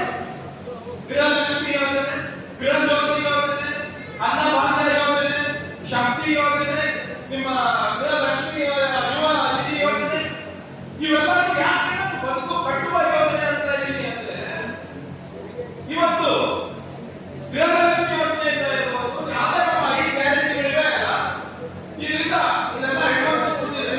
ಪ್ರಾಮಾಣಿಕವಾಗಿ ಹೇಳೋಣ, ತಿಂಗಳಿಗೆ ಒಂದು 2,000 ರಿಂದ 10,000 ಉಳಿತಾಯ ಆಗ್ತಾ ಇದೆ ಇಲ್ಲ ಮನೆಗೆ? ಆಗ್ತಾ ಇದೆ ಇಲ್ಲ? 2,000 ರೂಪಾಯಿ ಗೃಹಲಕ್ಷ್ಮಿ ಯೋಜನೆ ಇರ್ಬೋದು, ಬಸ್ ಅಡ್ಡಾಡೋದು ಇರ್ಬೋದು, ಅನ್ನಭಾಗ್ಯ ಯೋಜನೆ ಇರ್ಬೋದು, ಜೀರೋ ಬಿಲ್, ಇವತ್ತು ವಿದ್ಯುತ್ ಜೀರೋ ಬಿಲ್ ಅಂತ ಇರೋದಿರ್ಬೋದು, ಇವೆಲ್ಲವೂ ಸಣ್ಣ ಉಳಿತಾಯ ನಿಮ್ಮ ಮನೆಯನ್ನ ಆರ್ಥಿಕ ಸ್ಥಿರತೆ ಕಡೆಗೆ ತಗೊಂಡು ಹೋಗ್ತಾ ಇದ್ದೀವಿ. ನಿಮ್ಮ ಬಗ್ಗೆ ಒಂದು ಸ್ವಾಭಿಮಾನದ ಬದುಕು ಕೊಡಬೇಕು ಅಂತ ಇದ್ದೀವಿ. ನೀವೇನು ಉಳಿತಾಯ ಮಾಡ್ತೀರಾ ದುಡ್ಡು, ಅದು ಹೋಗಿ ನೀವು ಮೋಸವಸ್ತಿ ಮಾಡ್ತಾ ಇಲ್ಲ. ನೀವೇನು ಮಾಡ್ತಾ ಇದ್ದೀರಾ? ನಿಮ್ಮ ಮಕ್ಕಳಿಗೆ ಶಿಕ್ಷಣಕ್ಕೆ ಹಾಕ್ತಾ ಇದ್ದೀರಾ, ನಿಮ್ಮ ಮಕ್ಕಳಿಗೆ ಟ್ಯೂಷನ್ ಕಳಿಸ್ತಾ ಇದ್ದೀರಾ, ನಿಮ್ಗೆ ಇನ್ನ ಹೆಚ್ಚಿನ ಪೌಷ್ಟಿಕ ಆಹಾರ ಸೇವನೆ ಮಾಡಲಿಕ್ಕೆ ಅನುಕೂಲ ಆಗಿದೆ. ನೀವು ಸಣ್ಣ ಪುಟ್ಟ ಏನಾದ್ರು ನಮ್ಮ ರೈತರಿಂದ ಡಿಎಪಿ ತಗೋತಾ ಇದ್ದಾರೆ, ಹೆಚ್ಚು ರೇಟ್ ಕೊಟ್ಟು ಒಳ್ಳೊಳ್ಳೆ ಸೀಡ್ ಕೊಟ್ಟು ಒಳ್ಳೊಳ್ಳೆ ಬೀಜಗಳು ತಗೋತಾ ಇದ್ದಾರೆ. ಹೌದಾ ಇಲ್ಲ ಹೇಳಿ? ಹೀಗೆ ಒಂದು ಆರ್ಥಿಕ ಸ್ಥಿರತೆ ಕೊಡಲಿಕ್ಕೆ ನಾವು ಈ ಗ್ಯಾರಂಟಿ ಯೋಜನೆ ಮಾಡಿದ್ದಾರೆ. ಬಿಜೆಪಿ ಅವರು ಏನು ಹೇಳ್ತಾರೆ? ಇದು ಬಿಟ್ಟಿ ಭಾಗ್ಯ ಅಂತಮ್ಮ, ಏನು ಬಿಟ್ಟಿ ಭಾಗ್ಯ ಅಂತ, ಪುಕ್ಸಟ್ಟೆ ಅಂತ. ಇದು ಪುಕ್ಸಟ್ಟೆ ಅಲ್ಲ, ನಮ್ಮ ನಾಯಕರೆಲ್ಲರೂ ತಿಳ್ಕೋಬೇಕು. ಇದು ಯಾರು ಒಬ್ಬನ ಮನೆ ಆಸ್ತಿ ನೀವು ಕೊಡ್ತಾ ಇಲ್ಲ, ನೀವು ದುಡ್ಡು ನಿಮಗೆ ವಾಪಸ್ ಕೊಡ್ತಾ ಇದ್ದೀವಿ ನಾವು. 52,000 ಕೋಟಿ ರೂಪಾಯಿ ಖರ್ಚು ಮಾಡ್ತಾ ಇದ್ದೀವಿ ಸರ್ಕಾರದಿಂದ. ಎಷ್ಟು? 52,000 ಕೋಟಿ. ಈ 52,000 ಕೋಟಿಯಿಂದ ಎಷ್ಟು ಮನೆಗಳಲ್ಲಿ ದೀಪ ಉರಿತಾ ಇದೆ ಅಂತ ನೋಡ್ಕೊಳ್ಳಿ. ನಮ್ಮ ಕೆಲಸ ದೀಪ ಹಚ್ಚಲು, ಬಿಜೆಪಿ ಕೆಲಸ ಬೆಂಕಿ ಹಚ್ಚಲು. ನಾವು ಯಾವುದೇ ಧರ್ಮ ನೋಡಿಲ್ಲ, ಯಾವ ಜಾತಿ ನೋಡಿಲ್ಲ, ಯಾರಿಗೆ ವೋಟ್ ಹಾಕಿಲ್ಲ ಅಂತ ನೋಡಿಲ್ಲ. ನೀವು ಕನ್ನಡಿಗರಿದ್ರೆ, ನೀವು ನೋಂದಣಿ ಮಾಡ್ಕೊಂಡಿದ್ರೆ ಈ 5 ಕಾಂಗ್ರೆಸ್ ಗ್ಯಾರಂಟಿ ನಿಮ್ಮ ಮನೆ ಬಾಗಿಲಿಗೆ ಬರ್ತಾ ಇದೆ ಅಂತ ಹೇಳಿ. ನೀವು ಮೋಡಿನಲ್ಲಿ ಹೋಗಿ, ನೀವು ಮೋಡಿನಲ್ಲಿ ಕಾಂಗ್ರೆಸ್ ಬಿಜೆಪಿ ಗೊತ್ತಾಗ್ತದಲ್ಲ, ನಿಮ್ಮ ಪಕ್ಕದ ಮನೆ ಯಾರಿಗೆ ವೋಟ್ ಮಾಡಿದ್ರೆ ಗೊತ್ತಾಗ್ತದಲ್ಲ. ನೀವು ಮೋಡಿನಲ್ಲಿ ಬಿಜೆಪಿ ಇರ್ತಾರೆ, ಜೆಡಿಎಸ್ ಇರ್ತಾರೆ, ಎಲ್ಲರೂ ಇರ್ತಾರಲ್ಲ. ಅವ್ರು ಗೃಹಲಕ್ಷ್ಮಿ ತಗೋತಾ ಇದ್ದಾರ, ಅವ್ರು ಗೃಹಲಕ್ಷ್ಮಿ ತಗೋತಾ ಇದ್ದಾರ, ಅವ್ರ ಮನೆ ಆರ್ಟಿಕಲ್ 371 ಸರಿ ಇದೆಯಾ? ಅವ್ರ ಮನೆಯವರೆಲ್ಲರೂ ಶಕ್ತಿ ಯೋಜನೆ ಹಾಕ್ತಾ ಇದ್ದಾರ, ಅವ್ರ ಮಕ್ಕಳು ಯುವ ನಿಧಿ ತಗೋತಾ ಇದ್ದಾರ. ಮತ್ತೆ ಕಾರ್ಯಕ್ರಮ ಕಾಂಗ್ರೆಸ್ ಲಾಭ ಪಡೆದಿ 52,000 ಕೋಟಿ ರೂಪಾಯಿ ಖರ್ಚು ಮಾಡಿ ನಿಮ್ಮ ಮನೆ ಬಾಗಿಲಿಗೆ ಒಂದು ಒಳ್ಳೆದಾಗಲಿ ಅಂತ ನಾವು ಬಂದ್ರೆ ಬಿಜೆಪಿಯವರು ಇದು ಬಿಟ್ಟಿ ಭಾಗ್ಯ ಅಂತ ಆಚೆ ಬರಬೇಕು. ನಾವು ಏನಂತ ಇದೀವಿ, ಕಾಂಗ್ರೆಸ್ನವರು ಏನು ನಮ್ಮ ಜನರು ಕಷ್ಟಪಟ್ಟು ಈ ಉಡಿ ಬಿಸಿಲಲ್ಲಿ ಬೆವರು ಸುರಿಸಿ ರಕ್ತ ಕುದಿಸಿ ಕೆಲಸ ಮಾಡ್ತೀರಲ್ಲ, ನೀವು ಕಷ್ಟಪಟ್ಟು ಇದಕ್ಕೆ ಸಂಪಾದನೆ ಮಾಡ್ತೀರಾ, ಆ ಸಂಪಾದನೆಯಿಂದ ಏನು ಸರ್ಕಾರಕ್ಕೆ ತೆರಿಗೆ ಕೊಡ್ತೀರಾ, ಆ ತೆರಿಗೆ ಕಾನೂನಿಗೆ ವಾಪಸ್ ಕೊಡಬೇಕು ಅಂತ ನಮ್ಮ ಒಂದು ಸಂಕಲ್ಪ. ನಿಮ್ಮ ದುಡ್ಡು ನಿಮ್ಮ ಹಕ್ಕು ನಿಮ್ಮ ಮನೆಗೆ ಬರಬೇಕು ಅಂತ. ಬಿಜೆಪಿಯವರು ನಿಮ್ಮ ದುಡ್ಡು ಅವ್ರ ಜೇಬಿಗೆ ಹೋಗ್ಬೇಕಂತ 40% ಸರ್ಕಾರ ಇರಬೇಕಲ್ಲ, ಅದಕ್ಕೆ ಇದನ್ನ ನೀವು ತಿಳ್ಕೋಬೇಕಾಗಿದೆ.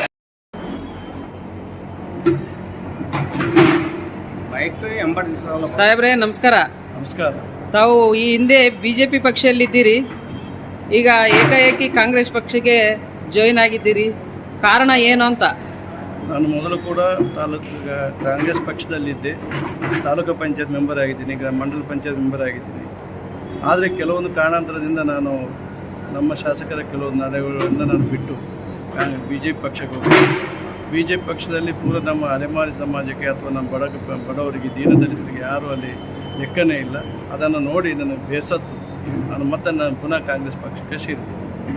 ಈಗ ತಾವು ಒಬ್ಬರೇ ಜಾಯಿನ್ ಆಗಿದ್ದೀರಾ, ತಮ್ಮ ಹಿಂದೆ ಕಾರ್ಯಕರ್ತರ ಜೊತೆಗೆ ಜಾಯಿನ್ ಆಗಿದ್ದೀರಾ? ತಾವು ನನ್ನ ಜೊತೆಗೆ ನಮ್ಮ ಕಾರ್ಯಕರ್ತರು, ನಮ್ಮ ಸಮಾಜದ ಮುಖಂಡರುಗಳು ಎಲ್ಲರೂ ಕೂಡ ಇದರಲ್ಲಿ ಜಾಯಿನ್. ಸುಮಾರು ಎಷ್ಟು ಜನ ಬಂದಿರ್ಬೋದು ಸರ್ ತಾವು? ಸುಮಾರು 200 ಜನ ಇದ್ದಾರೆ. 200 ಜನವರೆಗೂ ಕಾಂಗ್ರೆಸ್ ಪಕ್ಷಕ್ಕೆ ಜಾಯಿನ್ ಆಗಿದ್ದೀರಾ ಸರ್. ತಮಗೆ ಇಲ್ಲಿ ಒಳ್ಳೆ ಸ್ಥಾನಮಾನ ಸಿಗುತ್ತಂತಿದೆಯಾ? ಖಂಡಿತವಾಗಿ ನನಗೆ ಒಳ್ಳೆಯ ಸ್ಥಾನಮಾನ ಸಿಗ್ತದೆ. ಇದಕ್ಕಿಂತ ಮುಂಚಿತವಾಗಿ ಕೂಡ ಇಲ್ಲಿ ನಮ್ಮ ಸಮಾಜ ಎಲ್ಲರೂ ಕೂಡ ನನ್ನ ತಾಲೂಕು ಪಂಚಾಯತ್ ಸದಸ್ಯನಾಗಿ ಅವಕಾಶ ಮಾಡಿಕೊಟ್ಟಿದ್ದಾರೆ. ಸೊ ನಾನು ಕಾಂಗ್ರೆಸ್ ಪಕ್ಷದಿಂದ ತಾಲೂಕು ಪಂಚಾಯತ್ 95-2000ನಲ್ಲಿ ತಾಲೂಕು ಪಂಚಾಯತ್ ಸಮಿತಿ ಮೆಂಬರ್ ಆಗಿದ್ದೀನಿ. ಈಗ ಈ ಕಾಂಗ್ರೆಸ್ ಪಕ್ಷದಿಂದ ತಮ್ಮ ಅಲೆಮಾರಿ ಜನಗಳಿಗೆ ಏನಾದರೂ ಒಳಿತು ಆಗ್ತದೆ ಅನ್ನೋದು ಭರವಸೆ ತಮಗಿದೆಯಾ ಸರ್? ಇದಕ್ಕಿಂತ ಮುಂಚಿತವಾಗಿ ಕೂಡ ಅಲೆಮಾರಿ ಕೋಶ ಮಾಡಿದ್ದೆ ಸಿದ್ದರಾಮಯ್ಯನವರು. ನಂತರ ಅದನ್ನು ಮುಂದುವರಿಸ್ಕೊಂಡು BJP ಸರ್ಕಾರ ಹೋಗಿತ್ತು. ಆದರೆ ಅಲ್ಲಿ ಯಾವುದೇ ಅದಕ್ಕೆ ದುಡ್ಡು ಬಜೆಟ್ ಕೊಡಲಿಲ್ಲ, ಯಾವ ಜನಗಳಿಗೂ ಲಾಭ ಆಗಿಲ್ಲ. ಸುಮಾರು ಒಂದು ಜಿಲ್ಲೆಗೆ 100 ಜನರಿಗೆ ಅಥವಾ 50 ಜನರಿಗೆ ಕೊಟ್ಟರೆ ಅದರಿಂದ ಯಾರಿಗೂ ಪ್ರಯೋಜನ ಆಗಿಲ್ಲ. ಅದನ್ನು ಕೂಡ ಕರೆಕ್ಟಾಗಿ ಅನುಷ್ಠಾನ ಕೂಡ ಮಾಡಿಲ್ಲ. ಆದರೆ ಈಗ ಬಂದಂಥ ಸರ್ಕಾರ ಮುಂದೆ ನಮ್ಗೆ ಅಲೆಮಾರಿಗಳಿಗೆ ಇಡೀ ರಾಜ್ಯದಲ್ಲಿ ಎಲ್ಲರಿಗೆ ಅನುಷ್ಠಾನಕ್ಕೆ ದುಡ್ಡು ಕೊಟ್ಟು ಅದನ್ನು ಅಲೆಮಾರಿ ಕೋಶದಿಂದ ನಿಗಮ ಆಗಿದೆ. ಈ ನಿಗಮದಿಂದ ಉಪಯುಕ್ತ ಆಗ್ತದ, ನಮ್ಮ ಬಡ ಜನರಿಗೆ ಸಹಾಯ ಆಗ್ತದಂಥ ಉದ್ದೇಶದಿಂದ ಕೂಡ ನಾನು ಈ ಪಕ್ಷದಲ್ಲಿ ಸೇರಿದೆ. ಸಾಹೇಬ್ರೆ, ಇದುವರೆಗೂ ತಮಗೆ BJP ಸರ್ಕಾರ ಅಲೆಮಾರಿ ಜನಗಳಿಗೆ ಏನಾರ ಸಹಾಯ ಮಾಡಿದ್ದಿರ್ಬೋದಲ್ಲ? BJP ಸರ್ಕಾರ ಅಲೆಮಾರಿಗಳಿಗೋಸ್ಕರ ಮನೆ ಮಂಜೂರಿ ಮಾಡ್ತಂತ 300 ಕೋಟಿ ರೂಪಾಯಿ ಕೊಟ್ಟರು. ಆದರೆ ಯಾರಿಗೂ ಕೂಡ ಅದು ಹಣ ಕೊಡಲಿಲ್ಲ, ಮನೆಗಳು ಮಂಜೂರು ಮಾಡಿಲ್ಲ. ನಂತರ ತಾವು ವಾಪಸ್ ತಗೊಂಡು ಯಾವ ಬಜೆಟಿಗೆ ಕೈ ಹಾಕಿದ್ರು ಅದು ನಮ್ಮ ಜನಗಳಿಗೆ ಅಲೆಮಾರಿಗಳಿಗೆ ಎಲ್ಲಿ ಕೂಡ ಇವತ್ತು ಕೂಡ ಅವ್ರ ನೆಲೆ ಇರಲಿಕ್ಕೆ ಒಂದು ಸ್ಥಾನಮಾನ ಕೊಟ್ಟಿಲ್ಲ. ಅದನ್ನೆಲ್ಲ ಪರಿಗಣಿಸಿಕೊಂಡು ನಾನು ಈ ಪಕ್ಷವನ್ನು ಸೇರಿದೆ. ಸಾಹೇಬ್ರೆ ನಮಸ್ಕಾರ. ನಿಮ್ಮ ಹತ್ರ ಇರೋರು ಡಾಕ್ಟರ್ ಅಂಜನೇಯ ಸರ್ ಅವರು ಈ ಹಿಂದೆ BJP ಪಕ್ಷದಲ್ಲಿ ಗುರುತಿಸ್ಕೊಂಡವರು ಈಗ ಕಾಂಗ್ರೆಸ್ ಪಕ್ಷಕ್ಕೆ ಬಂದಿದ್ದಾರೆ. BJP ಪಕ್ಷವನ್ನು ತೊರೆದು ತಮಗೆ ಎಷ್ಟು ಸಂತೋಷ ಆಗಿದೆ ಸರ್ ಇವರು ಬರೋದ್ರಿಂದ? ಡಾಕ್ಟರ್ ಅಂಜಯ್ ಅವರು ಬೇಸಿಕಲಿ ಒರಿಜಿನಲಿ ಕಾಂಗ್ರೆಸ್ ಪಕ್ಷದವರೇ, ಅನೇಕ ವರ್ಷ ಕಾಂಗ್ರೆಸ್ ಪಕ್ಷ ಕಟ್ಟಿ ಬೆಳೆಸಿದವರು. ನಡುವೆ ಕಾರಣಾಂತರದಿಂದ BJP ಹೋಗಿದ್ರು, ಮತ್ತೆ ಅವರು ಹರವಾಪ್ಸಿ ಆಗಿದೆ ಅಂತ ನಾನು ತಿಳಿತೀನಿ. ಮತ್ತೆ ಕಾಂಗ್ರೆಸ್ ಮನೆಗೆ ಬಂದಿದ್ದಾರೆ. ಅವ್ರು ಬಂದಿದ್ದು ಒಳ್ಳೆಯದಾಯಿತು. ಆ ಭಾಗದಲ್ಲಿ ನಮಗೆ ಒಂದು ನಾಯಕತ್ವ ಕೂಡ ಸಿಕ್ಕಿದೆ. ಎಲ್ಲರಿಗೂ ಸಂತೋಷ ಆಗಿದೆ. ಸಾಹೇಬ್ರೆ ನಮಸ್ಕಾರ. ಈಗ ತಾವು BJP ಪಕ್ಷವನ್ನು ತೊರೆದು ಮತ್ತೆ ಕಾಂಗ್ರೆಸ್ಗೆ ಜಾಯ್ನ್ ಆಗಿದ್ದೀರಿ, ಕಾರಣ ಏನಂತ ಕೇಳ್ಬೋದಾ ಸರ್ ನಾವು? ಕಾರಣ ಭಾಳ ಇದೆ. ಆದ್ರೂ ಕೂಡ ನಾನು ಡಾಕ್ಟರ್ ಸಾಹೇಬರಿಗೆ ನನ್ನ ಕಡೆಯಿಂದ ಅನ್ಯಾಯ ಆಗಿದೆ ಅಂತ ನಾನು ಭಾವಿಸ್ತೀನಿ. ನನಗದು ದುಃಖನೂ ಇದೆ. ಯಾಕೆಂದರೆ ಒಂದು ವೇಳೆ ಕಾಂಗ್ರೆಸ್ ಪಕ್ಷದಲ್ಲಿ ಅವ್ರ ಚುನಾವಣೆಯಲ್ಲಿ ಬಂದರೆ ಅವ್ರಿಗೆ ನ್ಯಾಯ ಸಿಗ್ತಿತ್ತು. ಅದನ್ನು ಅವರಿಗೆ ನಾನು ದುರವಣೆ ಮಾಡಿದ್ದೀನಿ. ಇವತ್ತು ಅಷ್ಟಾದ್ರೂ ಕೂಡ ನನ್ನನ್ನು ಭಾಳ ವಿನಯದಿಂದ ನನ್ನನ್ನು ಬರಮಾಡಿಕೊಂಡ್ರೆ ಅವರಿಗೆ ಭಾಳ ನಾನು ಧನ್ಯವಾದ ಹೇಳ್ತೀನಿ. ಅವ್ರಿಗೆ ಚಿರಋಣಿಯಾಗಿ ಕೂಡ ಇರ್ತೀನಿ. ಅಂದರೆ ಮನಸಾರ ಒಪ್ಕೊಳ್ತೀರಿ ನಿಮ್ಮ ಕಡೆಯಿಂದ ಇದು ಅನ್ಯಾಯ ಆಗಿದೆ, ನೀವು ಮುಂಚಿತವಾಗಿ ಜಾಯ್ನ್ ಆಗಿದ್ರೆ ಸಾಹೇಬ್ರಿಗೆ ದೇವರು ಅಂತೇಳಿ? 100%. ಹಾಗಾದ್ರೆ ಈಗ ಸಾಹೇಬ್ರಿಗೆ ಹೆಚ್ಚು ಒತ್ತು ಕೊಟ್ಟು ಕೆಲಸ ಮಾಡ್ತೀರಾ ಅಂದಂಗಾಯ್ತು. ಅವ್ರಿಗೋಸ್ಕರ ನಾನು ಹಗಲು ರಾತ್ರಿ ದುಡಿತೀನಿ. 100% ನಮ್ಗೆ ಅಧ್ಯಕ್ಷರು ಕೂಡ ನಮ್ಮ ದೇವರಿದ್ದಂಗೆ. ನನ್ನ ಮಗನಿಗೆ ಒಳ್ಳೆಯದಾಗಲಿ ಕೆಟ್ಟದಾಗಲಿ ಎಲ್ಲ ಕೂಡ ಅವರು ನಮ್ಮ ಮಲಿಗೌಡರು ಭಾಳ ನಮಗೊಂದು ಆತ್ಮೀಯವಾಗಿ ನೋಡ್ಕೊಳ್ತಾರೆ. ಅವ್ರು ನನ್ನ ಮಗನಿಗಿಂತ ಜಾಸ್ತಿ ನೋಡ್ತಾರೆ. ನಮ್ಮ ವಯಸ್ಸಿನಲ್ಲಿ ನಾನು ದೊಡ್ಡವರು ಇರ್ಬೋದು 1 ವರ್ಷ, ಅದು ನನಗೆ ನಮ್ಮ ಮಕ್ಕಳಂತ ತಿಳ್ಕೊತಾರೆ, ನಮ್ಮ ಕುಟುಂಬಕ್ಕೆ.